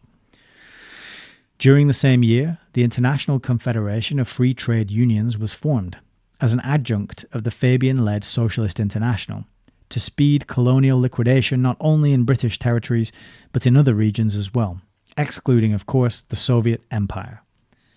Making certain that the coolies of Asia and the tribesmen of Africa were not suspected of being pro-Christian, the Confederation refused to accept the Christian trade unions of Europe as affiliates. After the fall of the Labour Party administration, Fabian spokesmen continued to urge empire liquidation from the opposition benches. Since their ranks in the Commons were thinner, they were obliged to lean more heavily than ever on outside sources of support and agitation in order to complete this unfinished business. In 1953, the mild-mannered Sir Stafford, who had just completed a term as president of the Fabian Society, urged the need for exerting all possible pressure on Britain's Conservative government to carry out the Fabian plan's schedule of empire dissolution. By that time, the ICFTU boasted 100 affiliated organizations in 75 countries, including Poland and Yugoslavia. It claimed the support of 54 million trade unionists throughout the world, many of whom had certainly never heard of that body as such. And there's a footnote here which says, 10 years later, in a press release of May the 20th, 1963, from its world headquarters at 37 to 47 Rue Montague aux Herbes Portagères, Brussels, the ICFTU claimed over 57 million members in 108 countries. As a labour-minded international pressure group oriented towards socialism, the Confederation maintained close and cordial relations with the political-minded Socialist International. It also worked closely with the Fabian Colonial Bureau, much of whose own globe-girdling activity was financed by donations from the large British trade unions. The ramifications of Fabian socialism in Africa, Asia, Latin America, and the West Indies during the 1950s and after can be traced in the pages of Venture. Here, Fabian ties with international unionism are plainly revealed, as well as the drive to use the trade unions as mere stepping stones to socialism. The methods and aims of those fantastically widespread operations were summarized with perfect clarity by Fabian socialist Arthur Skeffington in a speech delivered before the Commonwealth section at Transport House, headquarters of the British Labour Party. His speech was reprinted in Socialist International Information for October the 16th, 1954, under the title From Crown Colony to Commonwealth, and it is by way of being a historic document. First of all, Skeffington noted, quote, the fine practical cooperation of the British Trades Union movement in sending out colonial trade union officers, assisting the budding trade unions in the colonies, bringing their officials over here for training and advice, and now agreeing to a levy of 2D, I'm not sure what D is, per member of their whole membership to increase their colonial activities. End quote. In the next breath, he praised the initiative of the defunct Labour Party government in promoting colonial independence, saying, quote, we introduced no less than 40 new colonial constitutions, bringing Nigeria and the Gold Coast to the doorstep of self-government, besides giving independence to 400 million people in Asia. End quote. While admitting, excuse me a sec, got a tickly throat.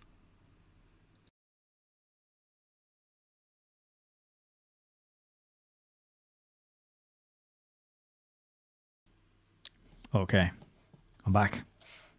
While admitting that the same administration had freed India with no assurance or evidence of democratic government except the socialism of Nehru, on the whole, Skeffington opposed self-government in colonial countries unless it was sure to be democratic, that is, socialistic. We must be certain, he continued blandly, that all the people have the machinery and the ability to express their own will before self-government is accorded. Then, in a burst of frankness, he concluded, We must take the opportunity, indeed. We must create the opportunities to associate them with our movement, for, as socialists, we surely believe that the only future healthy development in the colonial territories must be based on the principles of socialism. This speech, which gives every indication of having been prepared in the new Fabian Research Bureau, unquestionably reflects the policy of the Fabian Society, which named Skeffington its chairman 3 years later. Trade unions around the world were to be inoculated with socialism and to press for the political independence of colonial regions. Such pressure was employed to spur the further dismemberment of the British Empire. It strengthened the hand of the enfeebled Labour Party opposition in the Commons and eventually helped to win acceptance for such communist-trained and Fabian-approved native leaders as Jomo Kenyatta in Kenya. As Crossman remarked in the New Fabian Essays, the success of communist methods in backward countries must be recognised. More feverishly than ever before in the history of the Society, overseas contacts and affiliations were cultivated under the personal supervision of leading British Fabians. New front organisations and their offspring in the political, educational and cultural fields sprang up all over the map, usually based on plans originating in the fertile New Fabian Research Bureau. There seemed to be Fabians everywhere. Rita Hindon of the Colonial Bureau reported in 1957, in Tokyo, she and Arthur Lewis were feted, together with Fabians from India and Yugoslavia, by the Fabian Institute of Japan, a body quite independent of the British Society but performing a similar function. Delegations from Poland, Germany, Scandinavia and all the Commonwealth countries visited London to be entertained graciously at Lord Farringdon's town house in Brompton Square and to confer with representatives of the Fabian International and Commonwealth bureaus on matters of peculiar interest to socialists. Members of Americans for Democratic Action from the United States were welcomed regularly at Fabian summer schools. In recent years, top British Fabians, taking advantage of jet-age facilities and, at times, of their own privileged positions as members of Parliament, have become world commuters on a grand scale. Typical of the breed was Kenneth Younger, Minister of State at the Foreign Office in 1950-51, whose schedule of arrivals and departures would have exhausted a diplomatic career. Though his colleagues on the International Bureau's Advisory Committee, Dennis Healy, seemed to be a close runner-up for the title of Most Travelled Fabian. In the space of a week or two, Younger might be reported flitting in and out of half a dozen countries, and he slipped through the Iron Curtain as if by osmosis. On his travels, Kenneth Younger wore a variety of hats. He was billed as a Member of Parliament, as a representative of the Fabian Executive, as the chairman of the British Asian and Overseas Fellowship, an organisation set up to establish residential centres in Britain for overseas comrades, or as Director General of the August Royal Institute of International Affairs, British counterpart of the American Council on Foreign Relations, with headquarters at Chatham House, 10 St James Square, London. Whatever title he might have used at a given moment, there is little doubt that he ranked for many years as Fabian socialism's foremost flying salesman. So I think that is definitely a name we want to remember and revisit, Kenneth Younger. So he was the Director General of the Royal Institute for International Affairs, flying around the world, in and out of the Iron Curtain, and he's selling Fabian socialism everywhere he goes. I'm going to put a little tab for that page so we can come back to it and learn a little bit more about him. And that is my last pink tab. So I don't know what I'm going to use. If we find any more juicy nuggets, we'll have to wait and see.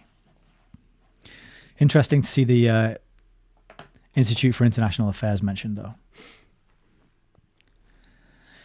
In the summer of 1962, just a fortnight after it had been announced that Kenneth Younger was in Saudi Arabia, the world press carried a pronouncement in favour of socialism by a younger member of that oil-rich country's royal family, Prince Talal, challenging the rule of his brother, King Ibn Saud, in the age-old Middle Eastern tradition, had discovered a new approach. "I am a Fabian socialist," he told reporters. Ooh, 1 second. Now, Ibn Saud is, there he is, King Ibn Saud, right there. He is all over another book I have, which is The Secret War Against the Jews by John Loftus. Ooh, let's pause for a second. We'll have a look at another book here. I'm not sure if I mentioned this one before. This book is amazing. I think it's a really fantastic one because it gives you this real whistle-stop tour of Western espionage. And just look at all the characters and all the faces. You probably recognize quite a lot of these. Down here as well. That's your man, Lawrence of Arabia, Churchill, Bush Sr., Edgar Hoover, Thatcher, Kennedy. I hope I'm getting all these right. I think that's Stalin. So this is a really good one if you can get it. John Loftus, Mark Aarons, The Secret War Against the Jews. I haven't actually got to the end of this. I stalled about here. I got a decent ways into it. All those pink bits there are like exciting stories or ideas or just accounts that I wanted to come back to. And that's a really good book if you're into the work of, for example, Jay Dyer. Or maybe Richard Grove, people who are very well-read and knowledgeable on espionage and the alphabet agencies. This book is a really good. That book I just mentioned is a really good primer into that stuff, and Ibn Saud is mentioned quite a lot as being. I think he was worked. I think one of the Philby, if that name rings a bell. Philby worked or was very close with Ibn Saud. I can't even remember the stories and all that stuff that's going on there, but there's just a little overlap. The kind of and interesting. I didn't know. I don't think it was mentioned that Ibn Saud's brother challenged him by claiming he was a Fabian socialist. So Kenneth Younger seems to have managed to spread Fabian socialism as an ideology to the younger brother. I guess it's the younger brother of the king of Saudi Arabia. Combining infiltration and propaganda with ceremonial duties, the globe-trotting routine merely confirmed the leadership role of British Fabians in world socialist affairs. Almost any issue of Fabian news selected at random contained items like these. Quote, Arthur Skeffington, the Society's chairman, is spending a very busy parliamentary recess.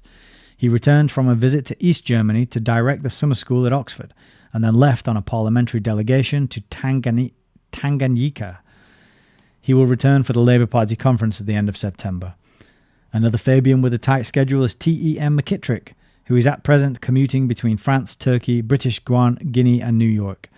Colin Jackson is again visiting the Middle East, and James McCall is visiting Virginia for tercentenary celebrations.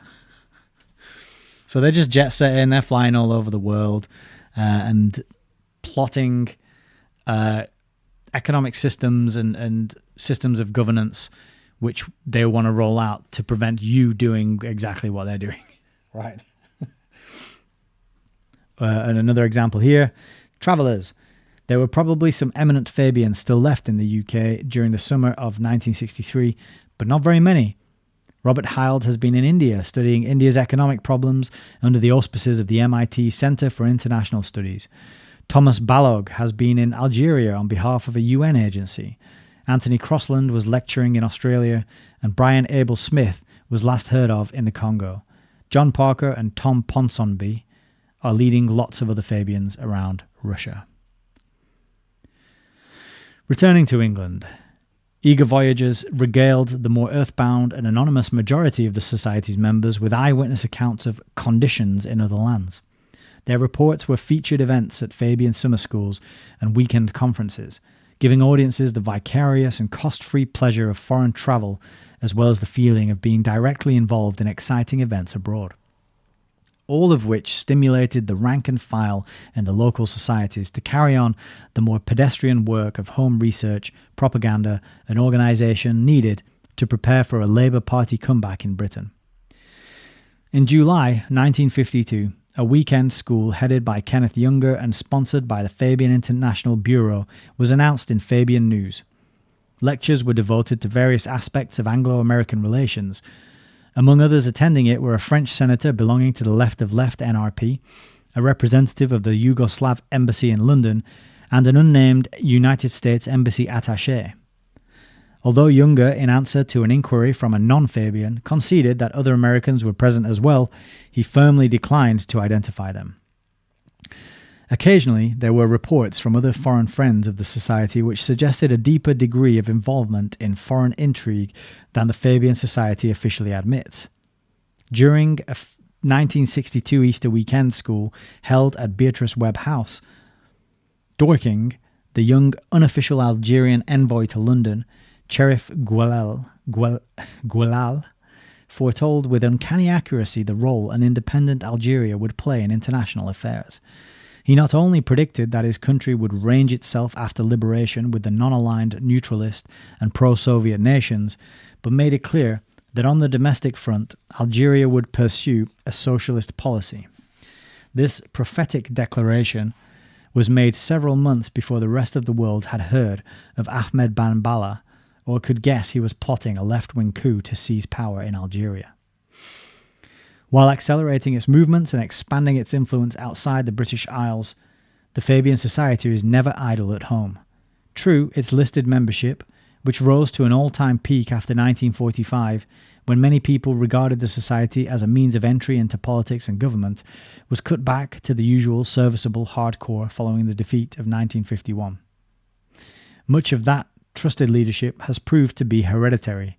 It includes children and grandchildren, nephews and nieces of bygone Fabians, an ironic touch since the Society objects so vigorously to the hereditary principle in other areas, especially in the House of Lords. Its present, unpublished list of dues-paying members, which the Society estimates at about 5,000, gives no inkling of the uncounted thousands who quietly follow the Fabian line in Britain. Long before communists adopted the practice, the Fabian Society found it convenient, in the main, to abolish card-carrying memberships. That is the end of chapter 7. I'm going to have a sip and I'll check the comments. Excuse me a moment. I've got a bit of a dry throat tonight.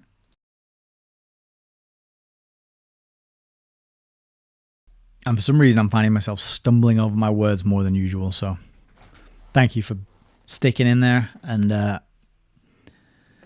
hanging out with me despite that.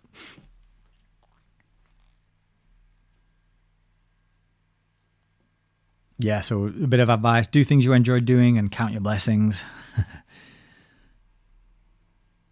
Mindhack says, the best research, dig out these dusty books and start reading. Right. The best researchers, yeah. All the best. Yeah, Richard Grove, Jay Dyer, John Taylor Gatto, G. Edward Griffin, they're all like avid readers. And they even, I remember hearing John Taylor Gatto talking about how he would go down to the archives in universities and libraries, you know, and just dusty archives and digging through the old records, trying to find what he was looking for. Not even looking for something, but just gathering that intel and that data together to understand what was going on. So it's very sad that in this day and age, it's an unusual thing to meet readers and people who do read. You know, I look at some of the big channels on reading and books, and it's always like fiction or sci-fi or just which is fine. There's nothing wrong with fiction and sci-fi in and of itself, but I mean, there's not enough emphasis placed on the books which actually reveal important aspects of history that I think more people would benefit from being aware of. Frank says, Atlantic Union and Atlantic Council, one and the same thing, I wonder. Yeah. Yeah, so we're getting into the we've had the history, the genesis, that little seed, that little group, that first meeting at Edward Pease's home. And it is now blossomed into a political party. They've had a good, how many years was it? 5 years or something. They wrecked Britain in that time, but that didn't put them off. it seems to be the goal, is to just wreck things for other people, because no matter the death and destruction and the chaos, no matter the level of suffering, they're going ahead with these plans. So it has to be an anti-human psychopathy or sociopathy pushing and driving it. Because even at this point in history, all the people in this group and society should know that it's untenable and it doesn't work, and it leads to starvation and death for massive amounts of people, because they already had those huge famines in Soviet Russia, which had to be fixed by giving private ownership to small and medium-sized businesses, and that's on Wikipedia. So they had to know at this point that it didn't work. Why are they still pushing it? Why are they still flying around the world, holding summer schools and meetings? And it's hard to wrap my head around. And I'm not so good with sort of history and international history and other countries and this era of history as well. So I'm kind of deer in the headlights with all this information that's coming at me from Rose Martin at the moment.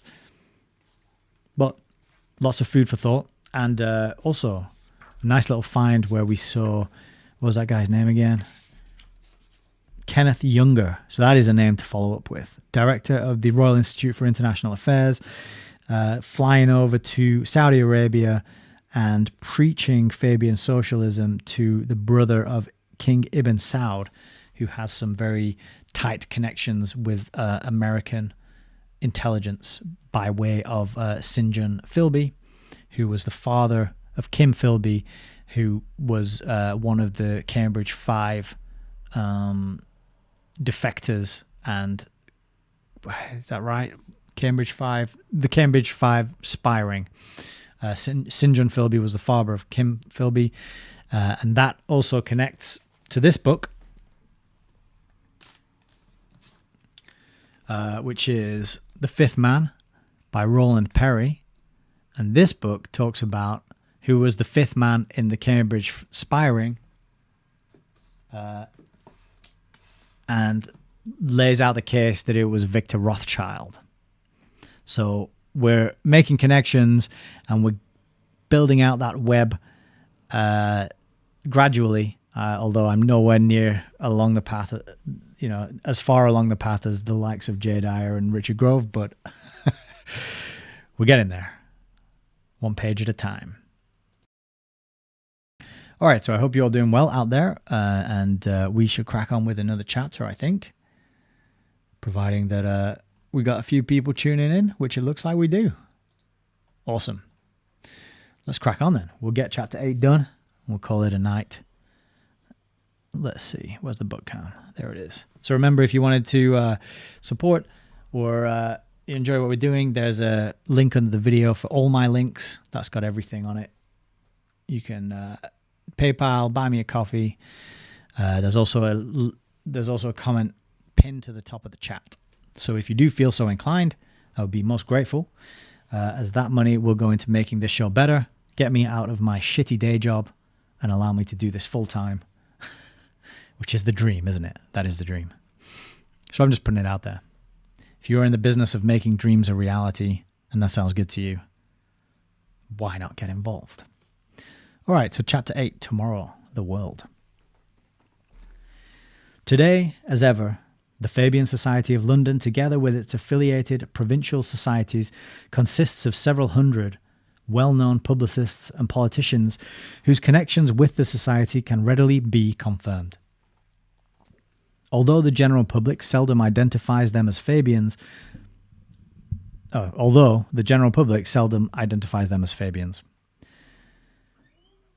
plus a larger number of unknown and unsung adherents engaged in a wide variety of more or less obscure tasks. Frequently, their long and faithful services are recorded only by a brief death notice in Fabian News or the Fabian Society Annual Report. On the whole, it is a case of join for 5 years, join for 50, and Fabians are notoriously long-lived. As always, and remember Edward Pease, the one of the founding members of the Fabian Society. We did a dive into his Wikipedia page, and he died at the age of 97. So they're doing something right. They're obviously eating the good food, not getting too many injections, and it's all that travel. It's all those nice holidays to far-flung lands, keeping them sprightly and young and active into their old age. But it's funny as well, isn't it, that tortoises live till an old age too, and they use that as the mascot. So, as always, the society is composed mainly of middle-class professionals, many engaged in writing, teaching, and various types of research, quote unquote. Leading symbol of Fabian research in 1963 was a lean, hollow-eyed pundit from the London School of Economics, with a name reminiscent of the Mad Hatter's Tea Party, Professor Richard Titmuss. More and more, the society seeks to enlist engineers, technicians, and managerial personnel, and a special effort has been made to penetrate the modern communications industries, radio, television, and motion pictures with an eye to their, quote, educational, that is, propagandist value for socialism. There is a firm nucleus of Fabian civil servants in every government department, and Fabian socialists have been regularly appointed as opposition members on government advisory boards, notably Labour, Commonwealth Affairs, and Immigration, as well as to key posts in the United Nations. A.D.K. Owen, better known as David Owen, who served as personal assistant to Sir Stafford Cripps in 1941-43, has been a fixture of the United Nations since its inception. Can you hear my dog? I hope that's not too disturbing. If you can, apologies. That will happen. She'll be going home. She'll still be here Thursday, but she'll be home by Saturday. So don't worry, he won't become a regular fixture.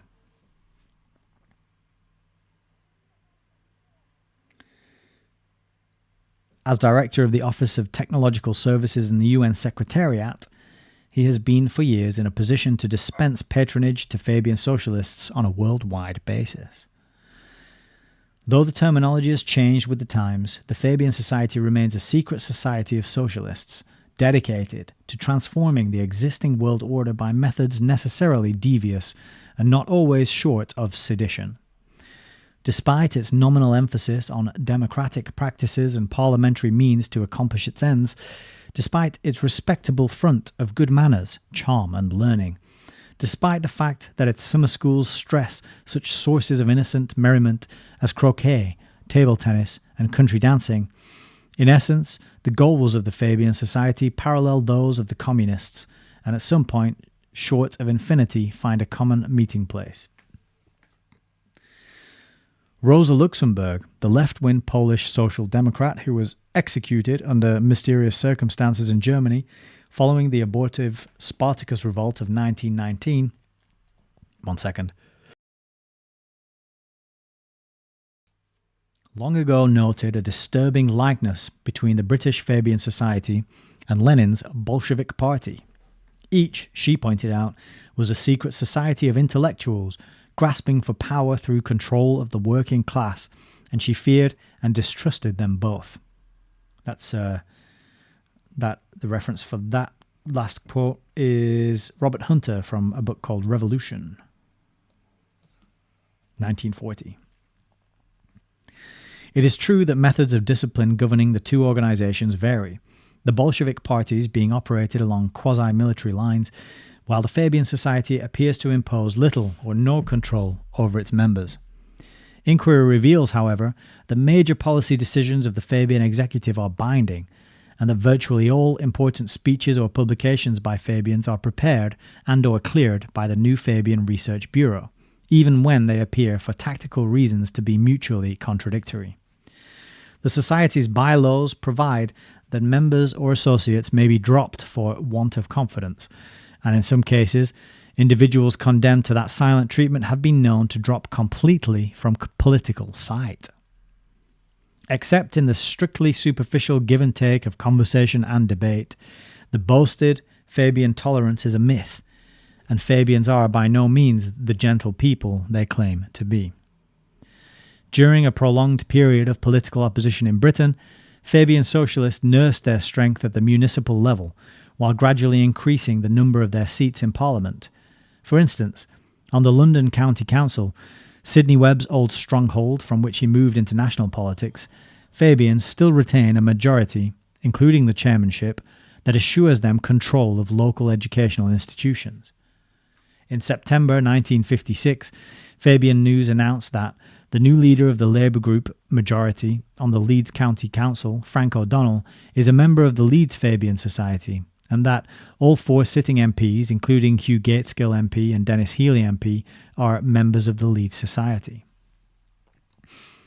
This item was interesting in the light of an Associated Press dispatch of November the 12th, 1962, announcing that Owen Lattimore, the former Johns Hopkins University professor, had just been appointed to a teaching post at Leeds University, a public institution.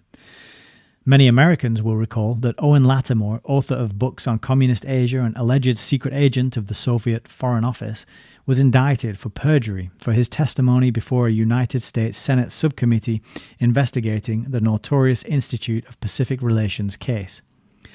Fabian writers and publicists in England rallied volubly to his defence at the time, though the same circles later professed to be shocked by reports that Soviet spies and informers had succeeded in filching some British government secrets.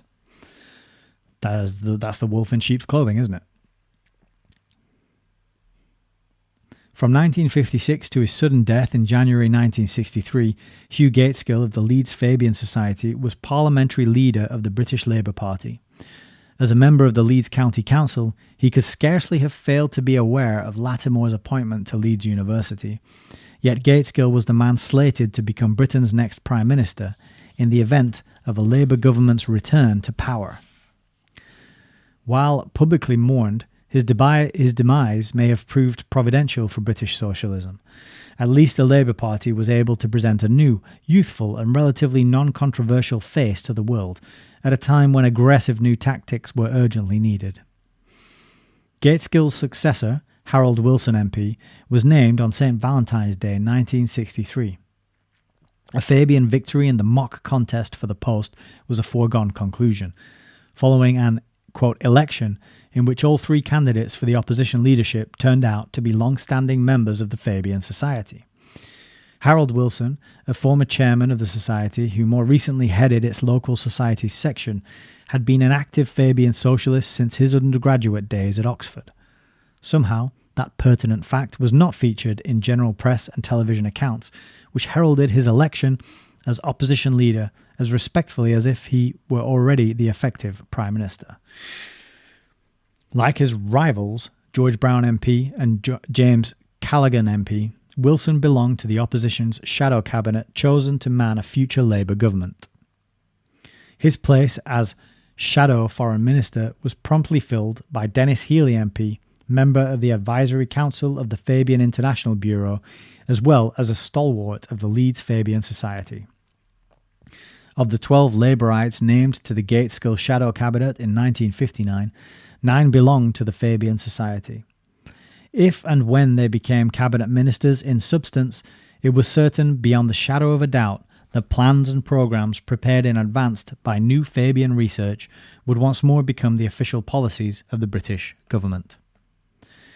In February 1957, the official Fabian News reported, quote, "Fabians are playing a major part in the preparation of Labour policy documents.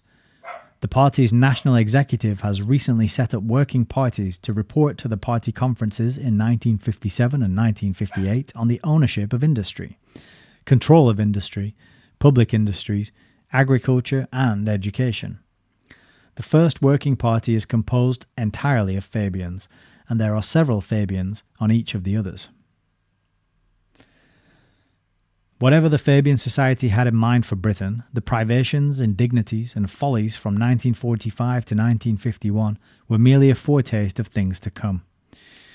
Enlarged schemes, glimpsed in publications of the Socialist International, seemed to include a coolly calculated timetable for synchronizing peaceful social revolution in England with simultaneous developments in the other nations of Atlantica. Even emigration would no longer afford an escape for the regimented Britons of the future. Domestic plans for a socialist Britain were outlined in the flood of publications which the Society continued to issue on virtually every subject under the sun. Over the signature of John Hughes, a basic plan to renationalize the steel industry was distributed to all members of the society in 1962 as document number 198 of the Fabian Research Series. Other happy suggestions, guaranteed to finish off the free enterprise system by more indirect methods, have been announced since 1956. They propose to control existing industrial and business corporations via government purchase of shares or stocks, to set up new plants with government funds, plants that will work towards the gradual extinction of competitive private industry, to, quote, decentralize the management of nationalized industries and to require government-owned enterprises to show a profit, along lines remarkably similar to those proposed in Soviet Russia as of November 1962. There were political plans for, quote, reforming the House of Lords and for downgrading and humiliating the monarchy, approved by Arian White MP, a chairman of the Fabian Society. In fact, more outspokenly radical elements of the society, typified by Hugh Gaitskell's teacher, the late G.D.H. Cole, and until recently by Harold Wilson himself, had long urged complete abolition of the monarchy and the watchdog House of Lords. A favourite pupil of the departed G.D.H. Cole tells how the latter, after freely describing the various revolutionary changes he hoped to see the next Labour Party government make, suddenly realised he had failed to mention a particular reform dear to his heart. As the students to whom Cole had imparted his plans were leaving, he exclaimed, quote, "Why, I forgot to include the abolition of God," end quote. Since the day when that graceless quip was uttered more in earnest than in jest, G.D.H. Cole has gone to his reward. He died in 1959 as president of the Fabian Society, a post awarded to his widow in 1962. Yeah. But his destructive ideas still survive among his numerous disciples. In Britain and the Commonwealth countries, G.D.H. Cole's influence on the current crop of Fabian socialist leaders has been profound. However obliquely, it was sometimes expressed in statements from the opposition benches. When Hugh Gaitskell and Harold Wilson opposed Britain's entry into the common market in 1962, even socialists seemed puzzled by the unaccustomed strain of patriotism in their arguments. Yet, on closer inspection, their stand was neither surprising nor prompted by abnormal respect for tradition. For any cold-tutored Marxist, the obvious, if unspoken, complaint against the common market was quite simply that it did not, quote, destroy confidence in the prospect of sustained profits, but on the contrary seemed to produce general prosperity by a capitalist formula. If socialist administrations held office simultaneously in France, Holland, Italy, West Germany, Belgium and England, as they have long been striving to do, opposition to the common market by British Fabians might be expected to subside.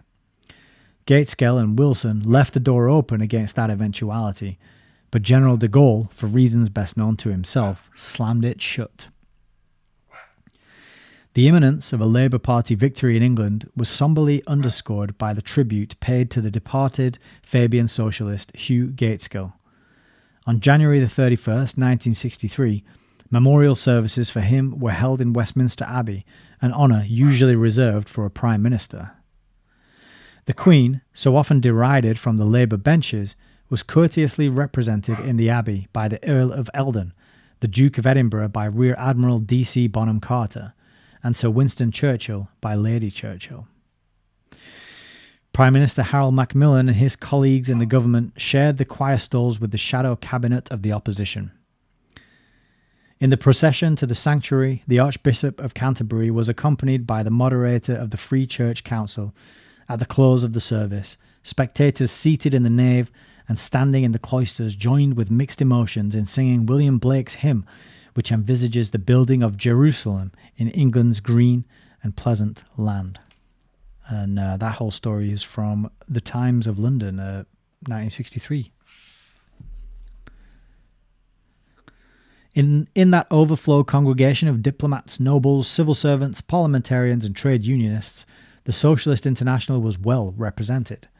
The Prime Minister of Denmark, J.O. Krag, head of the Danish Social Democratic Party, William Brandt, Socialist Mayor of West Berlin, and D. Segal of the Social Democratic Party of West Germany flew to London for the occasion. Other representatives of foreign socialist groups who were present remained discreetly nameless, including a delegation from the United States.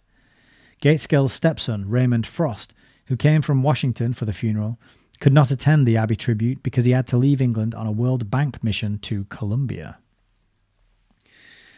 The obsequies over, Britain's Fabian socialists applied themselves hastily to transmuting Gaitskell's cold-eyed successor into what they fondly hoped would be the irresistible image of a future Prime Minister. In this alchemy, they were assisted by the British version of a Madison Avenue advertising agency which distributed photographs of Harold Wilson in several unlikely attitudes. One showed the 47-year-old opposition leader with eyes downcast, hands prayerfully raised as in the Dürer etching, and a pipe clamped between his teeth. Another was a photo montage of Harold Wilson at the age of 8, posed outside the door of 10 Downing Street.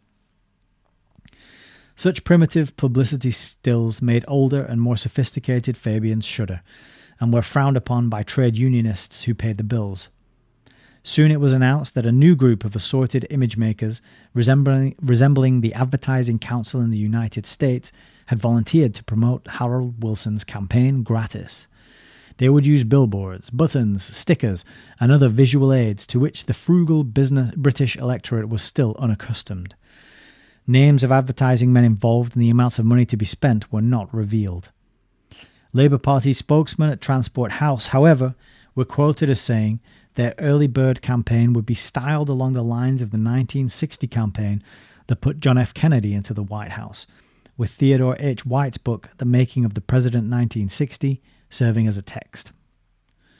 Oh, that's the title, The Making of a President. The publication year is 1960. It was a neat compliment to those democratic Americans who, after having been initially trained and cued by British Fabians, as we shall subsequently see, were now in a position to furnish aid and comfort to their tutors. Returning from a visit to Washington in April 1963, Harold Wilson wrote ecstatically, quote, "For sheer quality, the United States government, from President Kennedy downward, is without equal in any administration in any country." End quote. The harsh treatment accorded Prime Minister Macmillan in the Skybolt affair, followed by the exquisite kindness shown to visiting opposition leader Harold Wilson in upper echelons of the New Frontier, helped to convey the notion that Conservative Party leaders could not deal effectively with Washington. In England, the shop-worn promises of a new dynamism to get the country moving again, heard during the 1960 Kennedy-Johnson campaign in America, were dusted off by Fabian orators and presented as fresh merchandise to the British electorate. Wilson was billed as the only leader capable of, quote, mobilizing the energies of Britain in the 60s. One advantage of such rousing generalities was that they sounded vigorous and bold, without obliging the speaker to commit himself to any particular philosophy of action. They tended to reassure moderates and to head off discussion of specific methods by which Harold Wilson and his associates planned to impose full-scale socialism in Britain and the Commonwealth once they succeeded in recapturing power. If any doubted this to be Wilson's intention, his answer to Sir Gerald Nabarro's query on the floor of the Commons was plain enough to dispel uncertainty.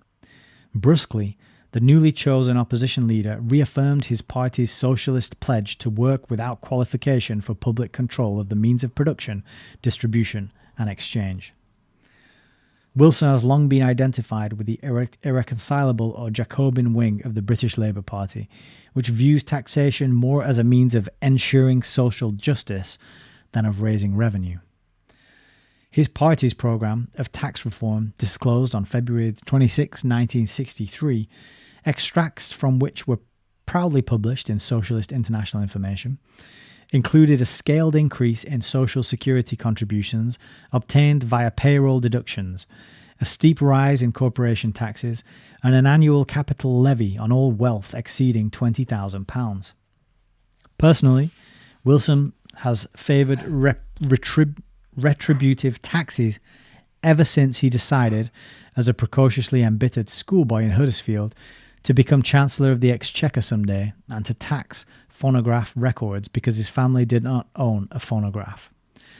This bit of prophetic nonsense was related in campaign biographies of Wilson and may or may not be true. Eventually, of course, he would decide to serve as First Lord of the Treasury rather than Chancellor of the Exchequer, the better to negotiate funds for his government in the course of discreet periodic visits to Washington. Another Fabian socialist spokesman for the Labour Party, James Callaghan MP, explained mildly that the proposed capital levy would not affect more than one voter out of 100.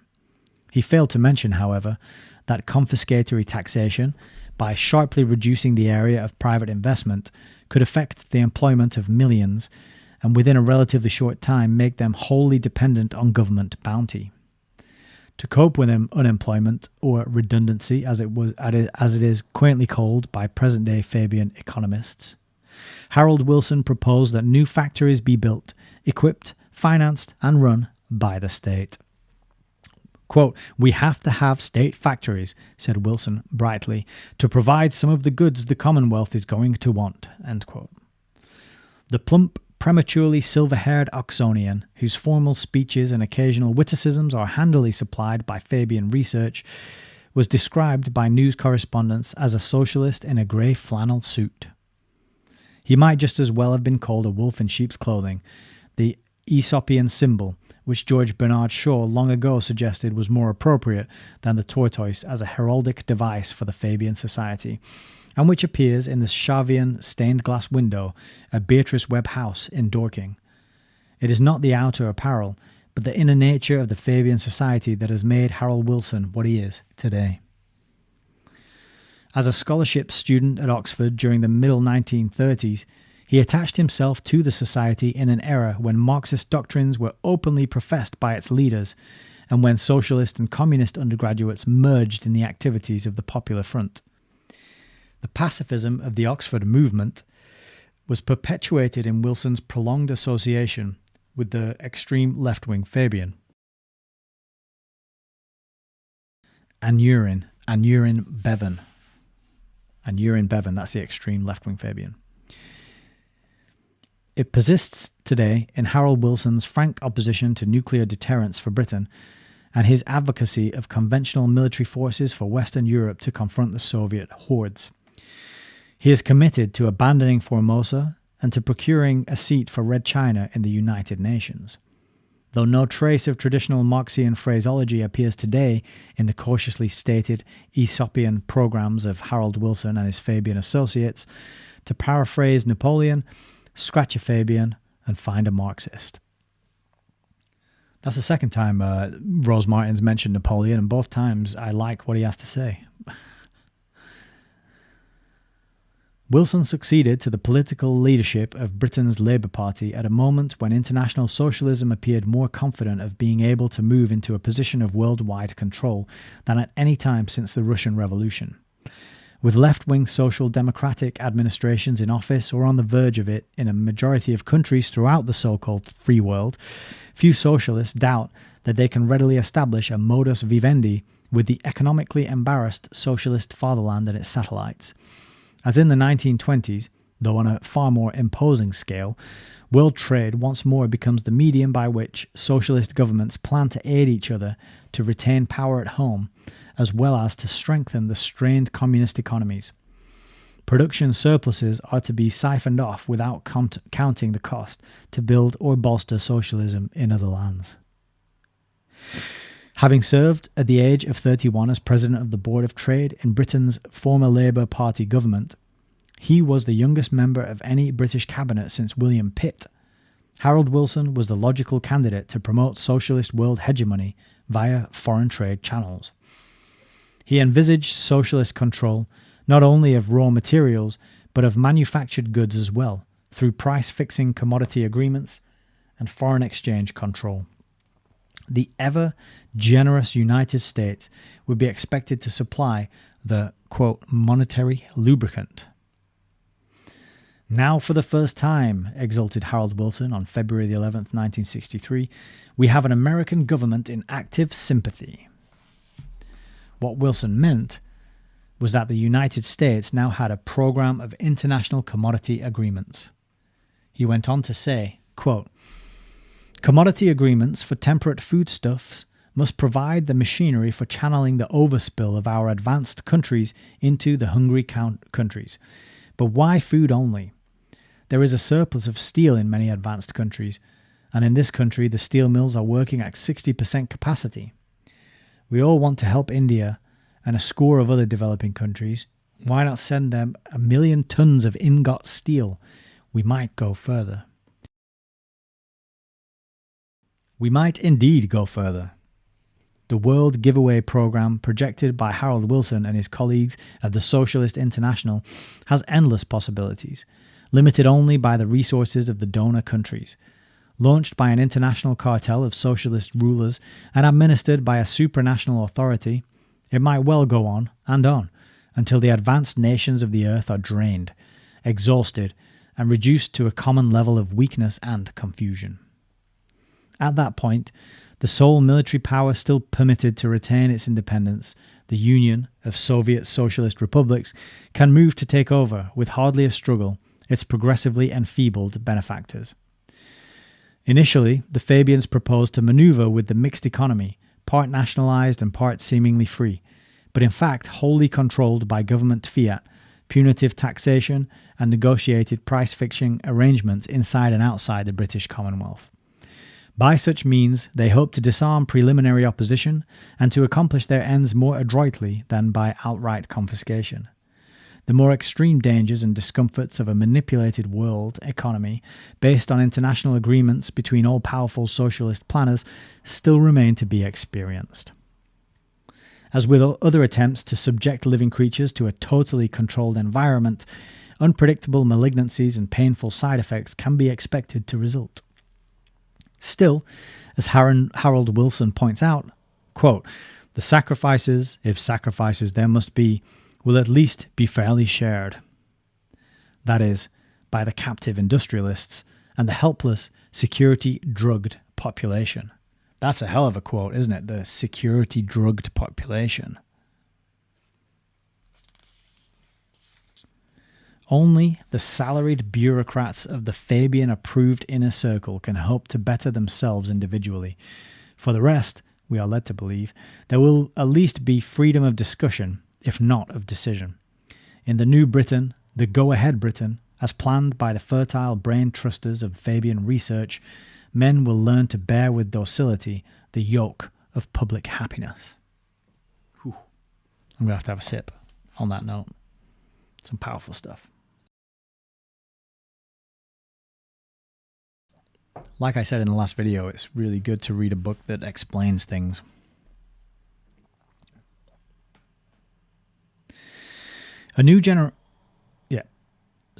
Part 2. A new generation of voters had grown to manhood and womanhood since a previous Labour Party government ruled the United Kingdom.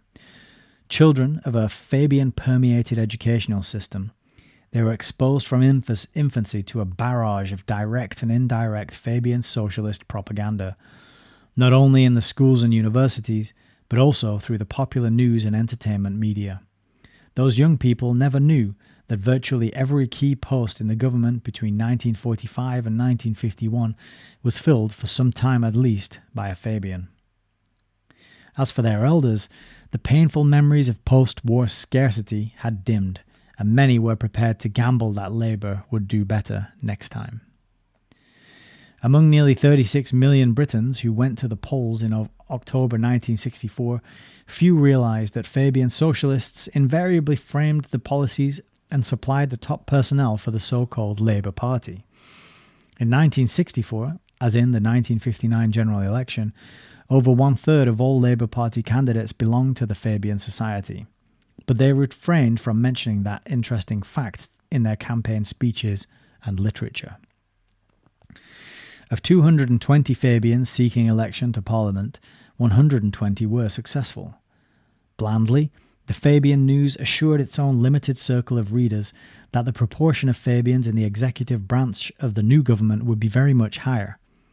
So, for the fourth time in precisely 40 years, the Fabian-controlled Labour Party came to power in England. It received only a plurality of the total vote, winning by a frail majority of 6 parliamentary seats. Immigrants of colour moving to Britain from Commonwealth countries reputedly furnished the margin of victory, even though popular feeling against the newcomers in some localities led to the defeat of several older Fabians.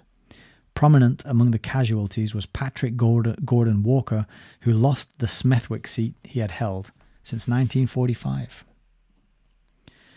As a student and teacher at Christ Church College, Oxford, Gordon Walker was a contemporary of Dean Rusk, Walt Whitman Rostow, and other liberally disposed Rhodes scholars who attained high office in Washington under the Kennedy-Johnson administration. After World War II, he served as parliamentary private secretary for a year to Harold Laski's great friend and ally Herbert Morrison. Appointed Under-Secretary of State for Commonwealth Relations in 1947, Gordon Walker was properly helpful in solving the Palestine question. As Commonwealth Secretary in 1950-51, he speeded the dissolution of the British Empire, a process initiated by his former chief, the late Arthur Creech Jones, an early chairman of the Fabian Colonial Bureau. Following an American visit in 1947, Gordon Walker had played host in London to Moving Spirits of Americans for Democratic Action, a group whose outlook on world affairs closely resembled his own. Members and friends of that organization were frequently in a position to exert decisive influence in Washington. Like them, Gordon Walker was an enthusiastic advocate of the Socialist International's plan for aid to underdeveloped countries, a plan whereby, among other things, the United States was induced to assume the major burden of financial support for Britain's orphaned ex-colonies. When a debate on foreign affairs was held in the British Parliament on June 16 and 17, 1964, it was Gordon Walker who spoke for the Labour Party, expressing views shortly to become the official policy of Her Majesty's government. It happened to be the occasion of Winston Churchill's final appearance in the House of Commons. For that old warrior, the debate must have stirred painful memories of the arms limitation arguments of the 1930s, which encouraged Adolf Hitler to plunge the world into war. Like a voice from the tragic past, tinged again with overtones of disaster, Patrick Gordon Walker declared, quote, "The supreme objective of foreign affairs must be the achievement of disarmament. The most important hope of advance lies, I think, in the idea of a minimum deterrent." Naively, he continued, quote, "The Soviet Union seems genuinely interested in this." And well it might be, since a minimum deterrent is as good as none at all. Persons seated near Churchill saw his eyes flash as in the past, and heard the old patriot growl quietly under his breath. The speaker concluded by saying hopefully that when the British and United States elections are over, there may be a real chance of a breakthrough in disarmament. Considering Gordon Walker's failure at the polls in October 1964, Prime Minister Wilson must have had strong personal reasons for appointing him to the post of Foreign Secretary. In the normal course of events, that place would have gone to Dennis Healey MP, an equally devout Fabian socialist and a past chairman, like Gordon Walker, of the Fabian International Bureau. As a consolation prize, Healey was named Secretary of Defence in a government pledged to the gradual erosion of Britain's military defences. Such assurance was given by Prime Minister Wilson himself, who told the House of Commons on November 23, a defence policy which does not contain within itself the seeds of further progress towards disarmament is one which in the present state of the world we can no longer regard as appropriate. He did not deign to explain how it is possible to arm and disarm at the same time. Apparently Healey knew the answer without being told. Nevertheless, it was evident to Fabian insiders that with Gaitskell's death, Dennis Healey lost his best friend at court. He, too, knew a number of important people in America, and in 1962 had been a featured speaker before a Council of World Affairs seminar at Asilomar in California. But what John Freeman of the New Statesman charitably described as Healey's offbeat sense of humour almost proved his undoing. In 1958, for instance, a political journalist from West Germany interviewed various prominent Britons on the technical question of the Bonn government's reluctance to accept the Oder-Neisse boundary for a united Germany. They were asked, quote, "Would the British nation in a similar situation ever accept the loss of 1/4 of the United Kingdom, including the complete denationalisation of those territories by the mass expulsion of their inhabitants?" With one exception, they replied, "No, of course not." The exception was Dennis Healey MP, who said, "Certainly, we would agree." There is some question as to whether Healey's famous sense of humour might not again betray him and his associates. His answer in 1964 to the question, "Why are we still fighting overseas?" contained statements that could prove lethal to multitudes if taken seriously in high quarters. Quote, "The idea that international communism is the problem which we face in Africa and Asia is a nonsense from the start," end quote. Because communism, declared Healey, quote, "because communism is no longer as it once was, a single monolithic block." Did he, with typical Fabian conceit, regard himself as more than a match for the wily Russians and wilier Chinese? Like his colleagues of the Socialist International at home and abroad, Dennis Healey accepted at face value the communist world's amoeba-like application of the ancient adage, divide and conquer. In a fine-spun argument that undoubtedly caused some mirth in Moscow and Peking, Healey pointed out that it was Britain's duty to seek agreements with other world powers, and above all with the Soviet Union, for achieving stability in Asia and Africa. Ever mindful of the necessity for being fair to the Red Chinese, he explained, quote, "In those parts of Asia where communism is clearly at work subverting institutions of the non-communist world, it would be a mistake to assume without evidence that communism is centrally directed from Moscow or even from China. There is much evidence to suggest that even the Vietnamese Communist Party, although it holds heavy responsibility for Laos and South Vietnam, is not acting as a satellite of Peking." The names of Dennis Healey and Patrick Gordon Walker appeared on an unusually long list of official appointments marking the advent of the Labour Party government in Britain. A number of brand new departments had been created, sometimes with functions that overlapped the old.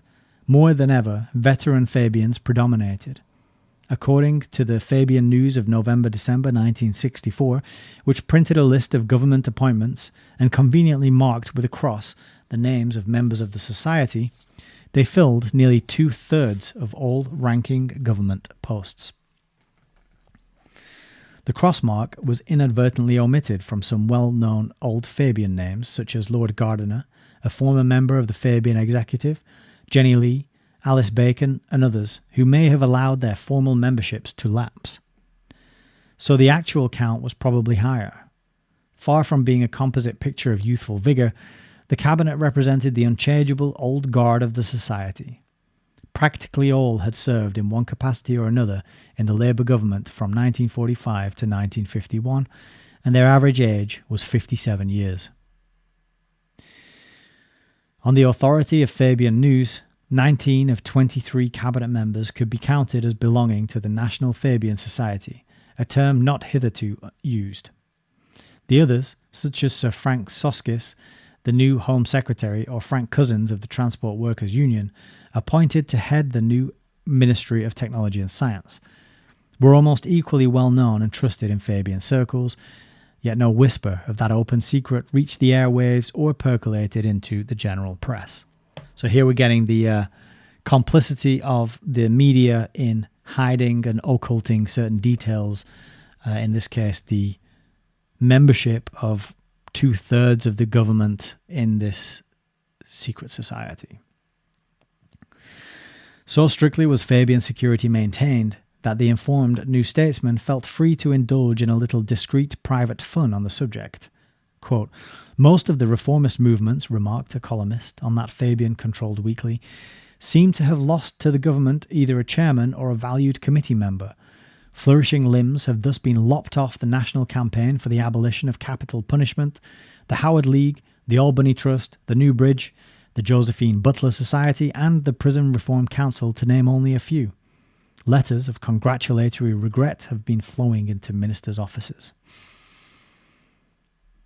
Unmentioned, of course, was the fact that names of 5 past chairmen of the Fabian Society turned up on the revised roster of Her Majesty's government, released by British Information Services in November 1964, or that 9 cabinet members and at least 5 ministers outside the cabinet had seen service on the Fabian executive.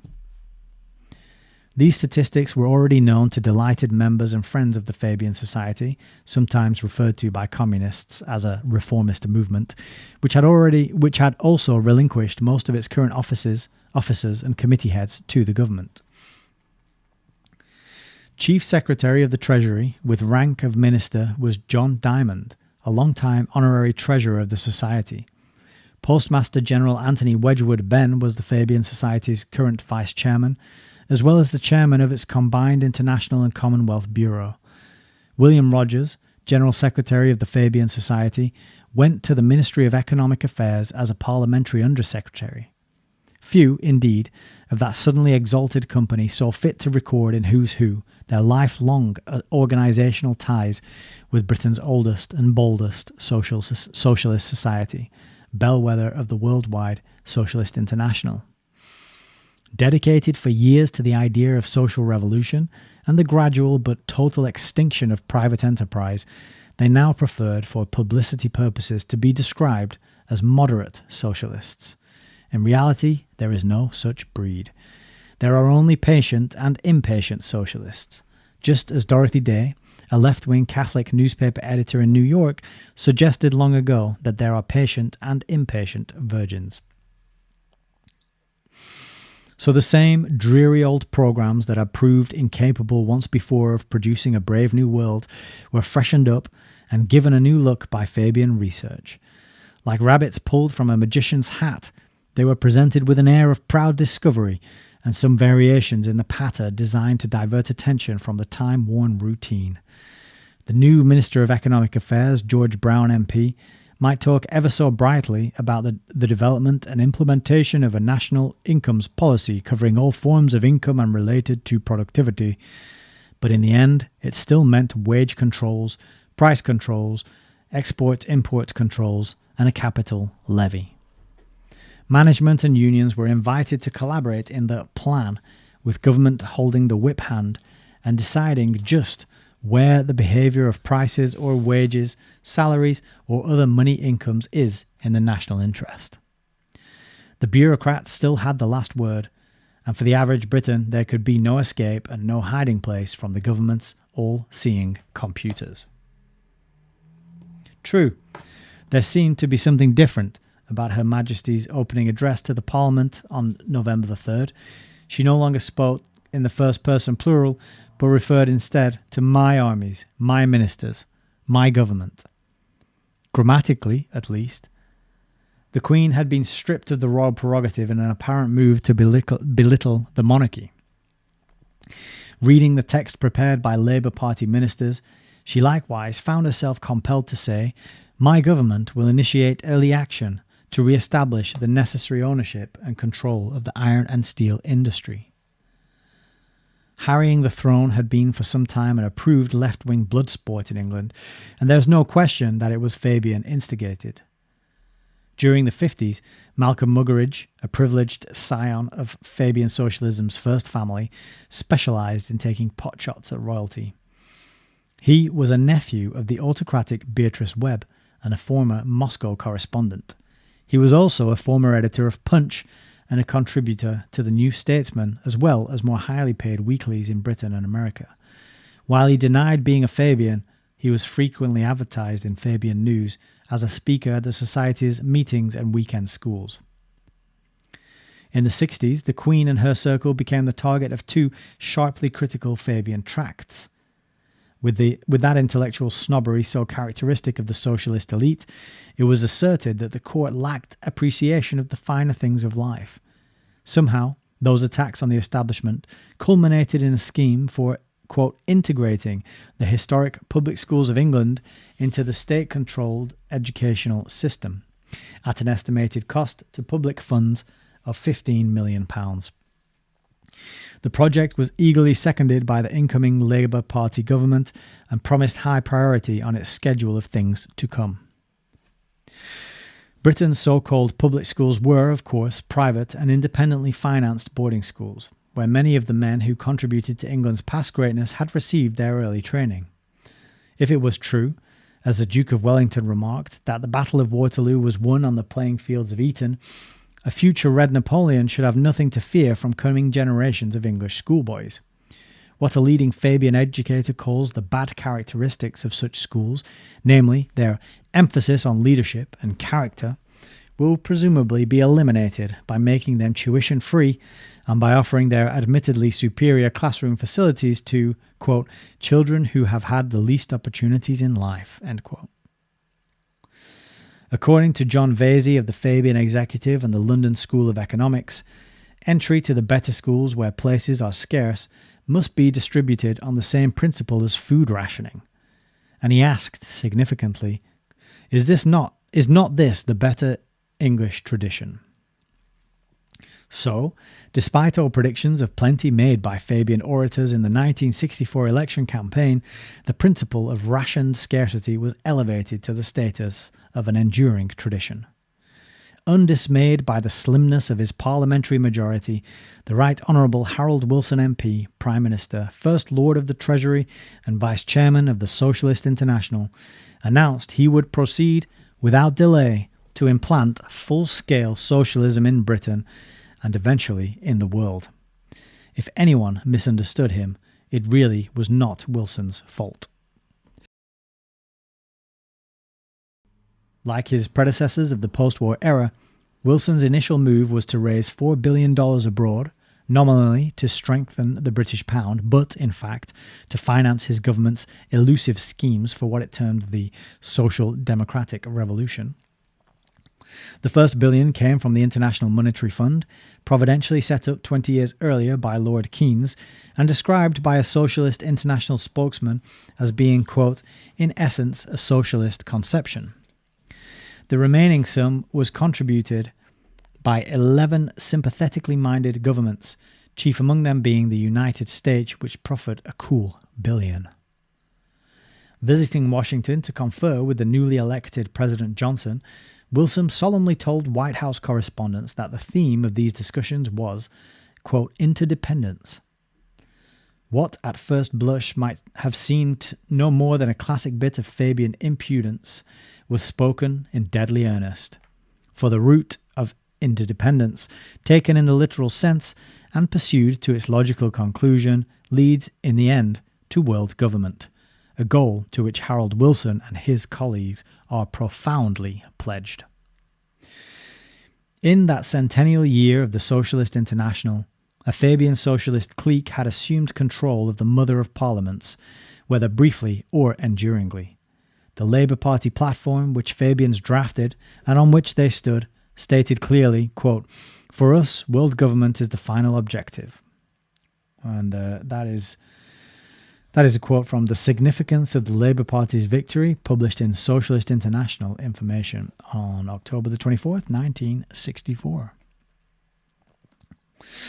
It was no coincidence that the platform of the Socialist International, approved 2 years before in Oslo, proclaimed the same objective and designated the United Nations as an interim medium for achieving it. Nor was it purely wishful rhetoric when Socialist International Information declared that the British Labour Party's victory marked, quote, a renaissance of the power and influence of democratic socialism throughout the world. The 19th century dream of socialist world government, which some called a spectre, seemed closer to becoming a reality than ever before. From the first, the strongest obstacles to fulfillment of that conspirator's dream had been the two great English-speaking nations. It was to capture those twin citadels of personal liberty and private initiative that the Fabian socialist movement had originally been founded, seeking to accomplish, by patient indirection, what quite obviously could not be done by frontal attack. Excuse me a sec, I'm just going to have a sip.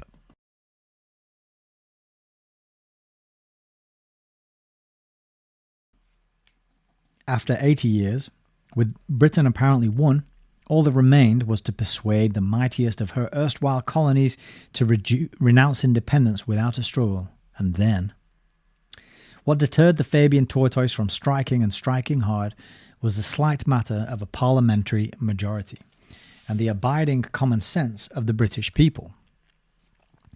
With Churchill lingering on his deathbed, Englishmen were moved somehow to remember their fighting heritage and to ignore the counsels of submission.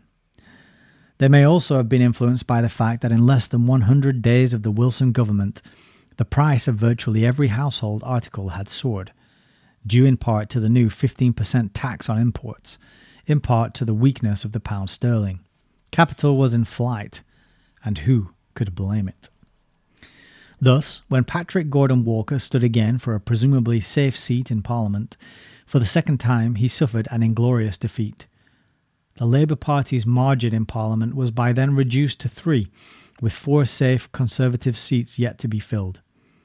9 Liberals in the House had already served notice that they would not vote with Labour on the issue of steel nationalisation, unless a miracle occurred, or unless Wilson could manage to sidestep every controversial issue. It looked very much as if he would be forced to call another general election in a matter of weeks or months. Meanwhile, Patrick Gordon Walker resigned as Foreign Secretary. The post went to Michael Stewart, recent Secretary of State for Education and Science, another professor like Wilson and Gordon Walker. Young Anthony Crossland of the Fabian executive moved up from a lesser spot in the Treasury to be Secretary of State for Education, and for the first time since October, there was gloom at 10 Downing Street.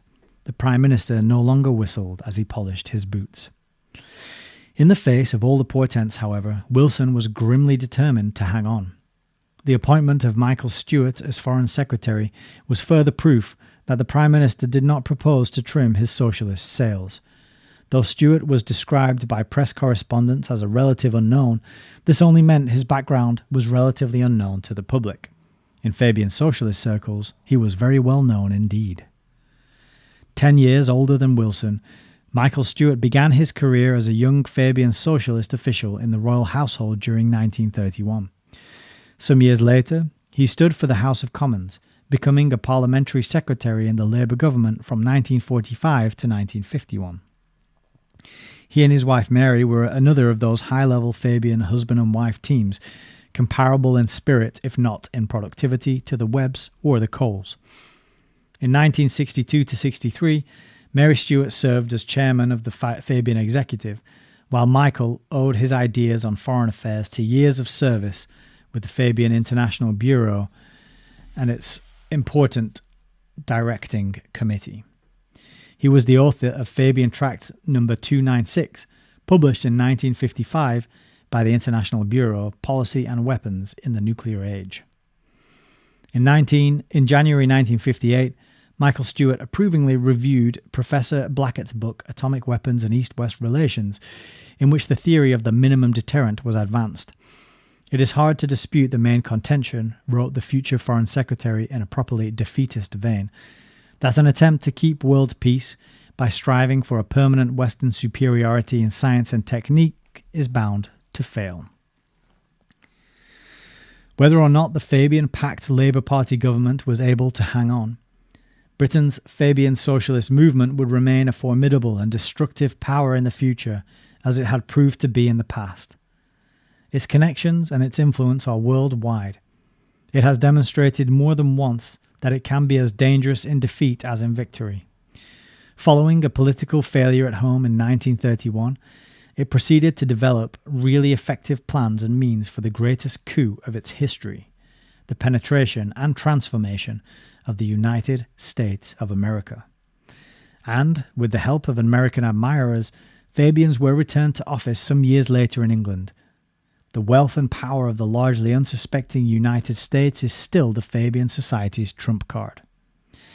Certainly no tears were detected in official circles in Washington when Wilson's Labour Party was handily re-elected on March 30th, 1966, winning a substantial parliamentary majority. This victory empowered Wilson to move forward along socialist lines as rapidly as he could do so, without alienating the Commonwealth countries or embarrassing his American friends. It also seemed to assure Fabian control in Britain for a full 5 years to come. By the end of that time, who knows? In the words of an old sad song, it may be for years, or it may be forever. that's the end of part 1. And next time we're going to be continuing with part 2, which is all about the United States. Fabian socialism in the United States. Well, that was a long reading. My throat is actually a little dry and sore. Give me a moment, please.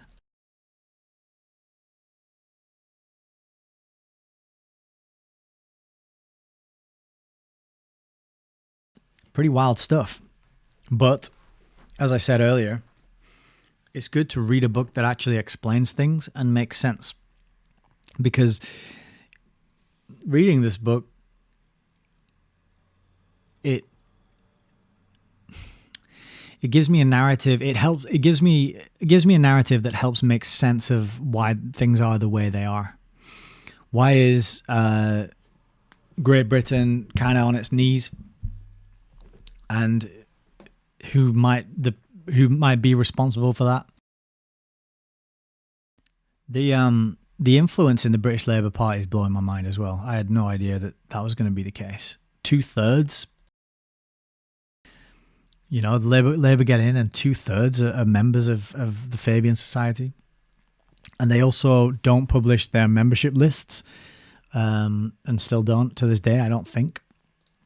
I should have a quick look on their website and find out. Fabian Society. I did have a look for their constitution, and on their website they do have a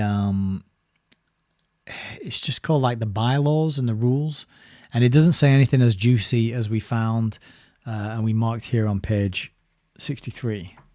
That bit on 63 was pretty juicy, so that must be in an older version. Basically, it says we'll go back to the book and we'll just recap that for a second. So Rose Martin's claiming here, and it's this bit, that the Fabian Society's constitution aims at the establishment of a society in which the economic power of individuals and classes shall be abolished through the collective ownership and democratic control of the economic resources of the community. So that's a wild quote if it's true. Fortunately, I couldn't find it on their current website. They've changed it, and I don't know if there's like a printed version somewhere that we can have a look at. Right, so if you go here, you find About Us, you've got their rules. So they got Fabian Society rules. You go to that, it's got a PDF, and it just says it aims for a classless society, just distribution of wealth and power, true equality of opportunity, seeks to promote, where appropriate, the social and cooperative ownership of economic resources. So they've toned it down from the wording as quoted in Rose Martin's book here. But it does say that it aims at the implementation of the Charter of the United Nations and the Universal Declaration of Human Rights. So it is a UN pushing organization. So we can assume that it's on board with the sustainable development goals, and the sort of theosophical underpinning of the UN. The society believes in equal citizenship in the fullest sense, open to persons, so it's inclusive. Its activities shall be the furtherance of socialism and the education of the public on socialist lines. Meetings, lectures, discussion groups, conferences, the promotion of research into political, economic, and social problems, the publication of books, pamphlets, and periodicals, and by any other appropriate methods. The society shall be affiliated to the Labour Party.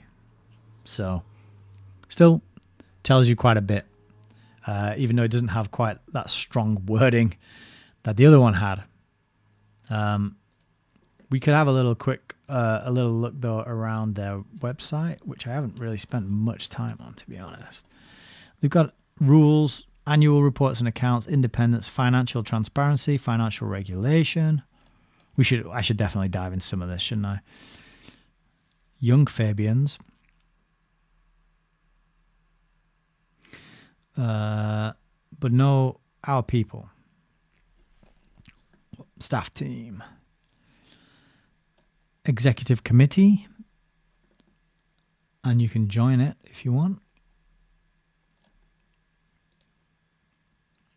Let's see who is on the executive committee. Sarah Hyde.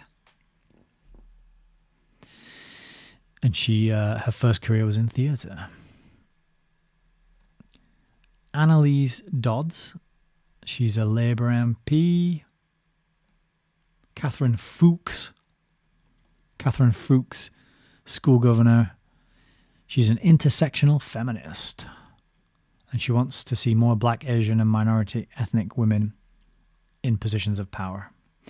James Prentice, Jen Hemingway, Joy Allen, Luke John Davies, Mariana Masters, Martin Edabor, Martin McCluskey. He sounds familiar.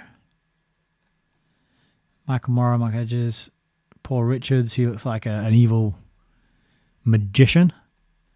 Lord Kennedy has the biggest forehead I've ever seen. Serena Kiayani, Sahinur Alom, Lord Leong, Wet Streeting. Okay, so got a few names and faces there that we could probably learn more about and look into. But I just wanted to get it on the record that actually their current rules and constitution doesn't have the same wording that Rose Martin quotes here. So it'd be great to find an older copy if that was published anywhere in a pamphlet or something. That would be really interesting to track that down and see if she is. I have no reason to think she's lying, but what about those two chapters then? Well, that is those two chapters. There's a lot in there, a lot of names that I wasn't familiar with, and have gone in one ear and right out the other ear. But I think what is really undeniable is this connection with the socialism is really that transformative thing that brings in communism, and that by its very nature, it's aiming at a world system. I'm pretty sure that is the case. There's numerous quotes here saying as much from members of the Fabian Society. It says a lot that they want to keep it on the down low when they have the complicity of the media not disclosing how many members in the Labour government are also part of the society. That says a lot. And that they want to... And what was also interesting was how they use different methods and tactics in different countries. And so the backwards, poorer countries were encouraged to be nationalistic, and that yet the developed, rich, wealthier countries were discouraged from being nationalistic. All part of that, what works best in that one area to bring that group, that society closer to the goal of being incorporated into this one world system, this one world government. You know, think George Orwell, 1984.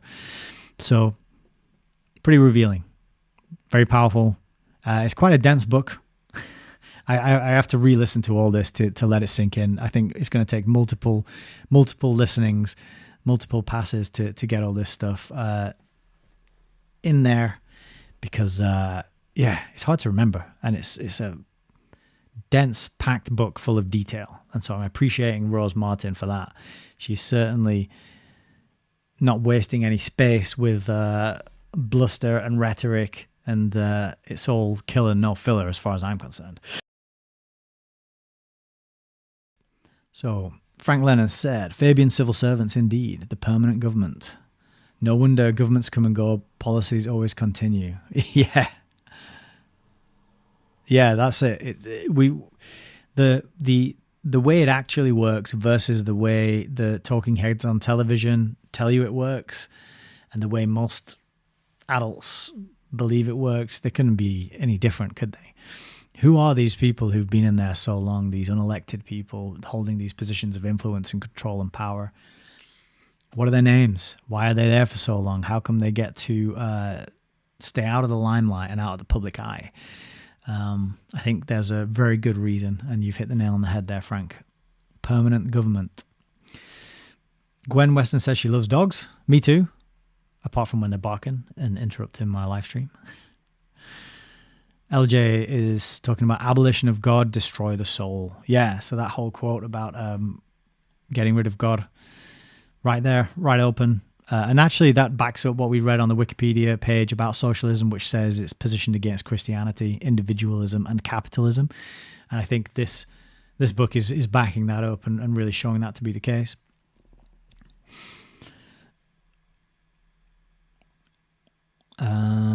Rosemary Smith, good evening, says, they have no soul. More people need to read this book. Yes, more people. Send them my link to the playlist. They can watch me read it instead of reading it themselves. LJ says, agree, Rosemary, especially those who think a Labour government will change anything from the better. Yeah, that's the biggest, for me, that's one of the huge, mind-blowing moments is this learning about the origins of the Labour Party. It makes me also want to read, if there's some similar book out there about the Conservative Party to find out what their origins are, because I imagine that, and I don't know if this is true, this is speculation because I don't really get involved in politics, but I imagine that a lot of people in the Tories maybe know of this stuff. Maybe they are aware of this history and this legacy, and or Conservative supporters may be aware as well. Because like we've said before, and I said in one of my short videos, conservatism is always like the left-leaning socialist people think they're the morally good high ground people, and then the conservative people tend to be the ones who are saying, well, certain things we need to preserve, and traditions and culture, we want to look after them. We want to have industry and opportunities to work and run businesses and to go to church. These the good things of the older ways tend to be conservative, and the liberals just look down on all that like they're somehow superior morally and intellectually, and that's kind of baked into their view of things. And it just makes communication on those issues it just shuts it down and just really attacks it. But this moral superiority that comes along with socialism is quite a powerful bit of poison that comes along. So LJ says, such a good book, revealing and well written. and my voice needs a rest before part 2. Yeah, you're absolutely right. So yeah, I'm going to go and rest my voice. That was a long couple of chapters there. How long have we been going? Right, we're on 3 hours, so this is the longest installment so far on this. I'm going to rest my voice. I'm going to drink plenty of H2O. Try not to talk too much at work tomorrow or all day. And then Thursday we'll be back carrying on with part 2. So I hope you're enjoying the video. If you want to support, I think you probably know what to do. You can buy me a coffee or explore some of the links or sign up to the mailing list and get some lovely, relaxing, chilled out acoustic guitar music, which is not available anywhere else online unless somebody else who's already got it wants to send it to you, in which case it's still here, isn't it? So I think that's it. I think we'll wrap it up there. My voice is failing. You can probably hear that. So thanks for stopping in. This was a long one. Lots of juicy info. I think all these videos are going to benefit from re-listens and revisits because it's pretty dense and it'd be very hard to get all that in one read through, one pass. So it's good. We got the playlist there with all the videos. If you want to go back and check out the older ones to revisit those, I'm going to have to do this to get to really get all this information to sink in. But think that is it. Let's leave it there. So thank you as always. Really grateful to have you participating. Hope you enjoy the rest of your evening, the rest of your week. Have a good Wednesday, and we'll see you on Thursday for part 2, all about America, the United States, the Fabian tortoise in the United States. Should be good. So take it easy. Take care of yourselves and each other. And I will see you on Thursday. And until then, God bless.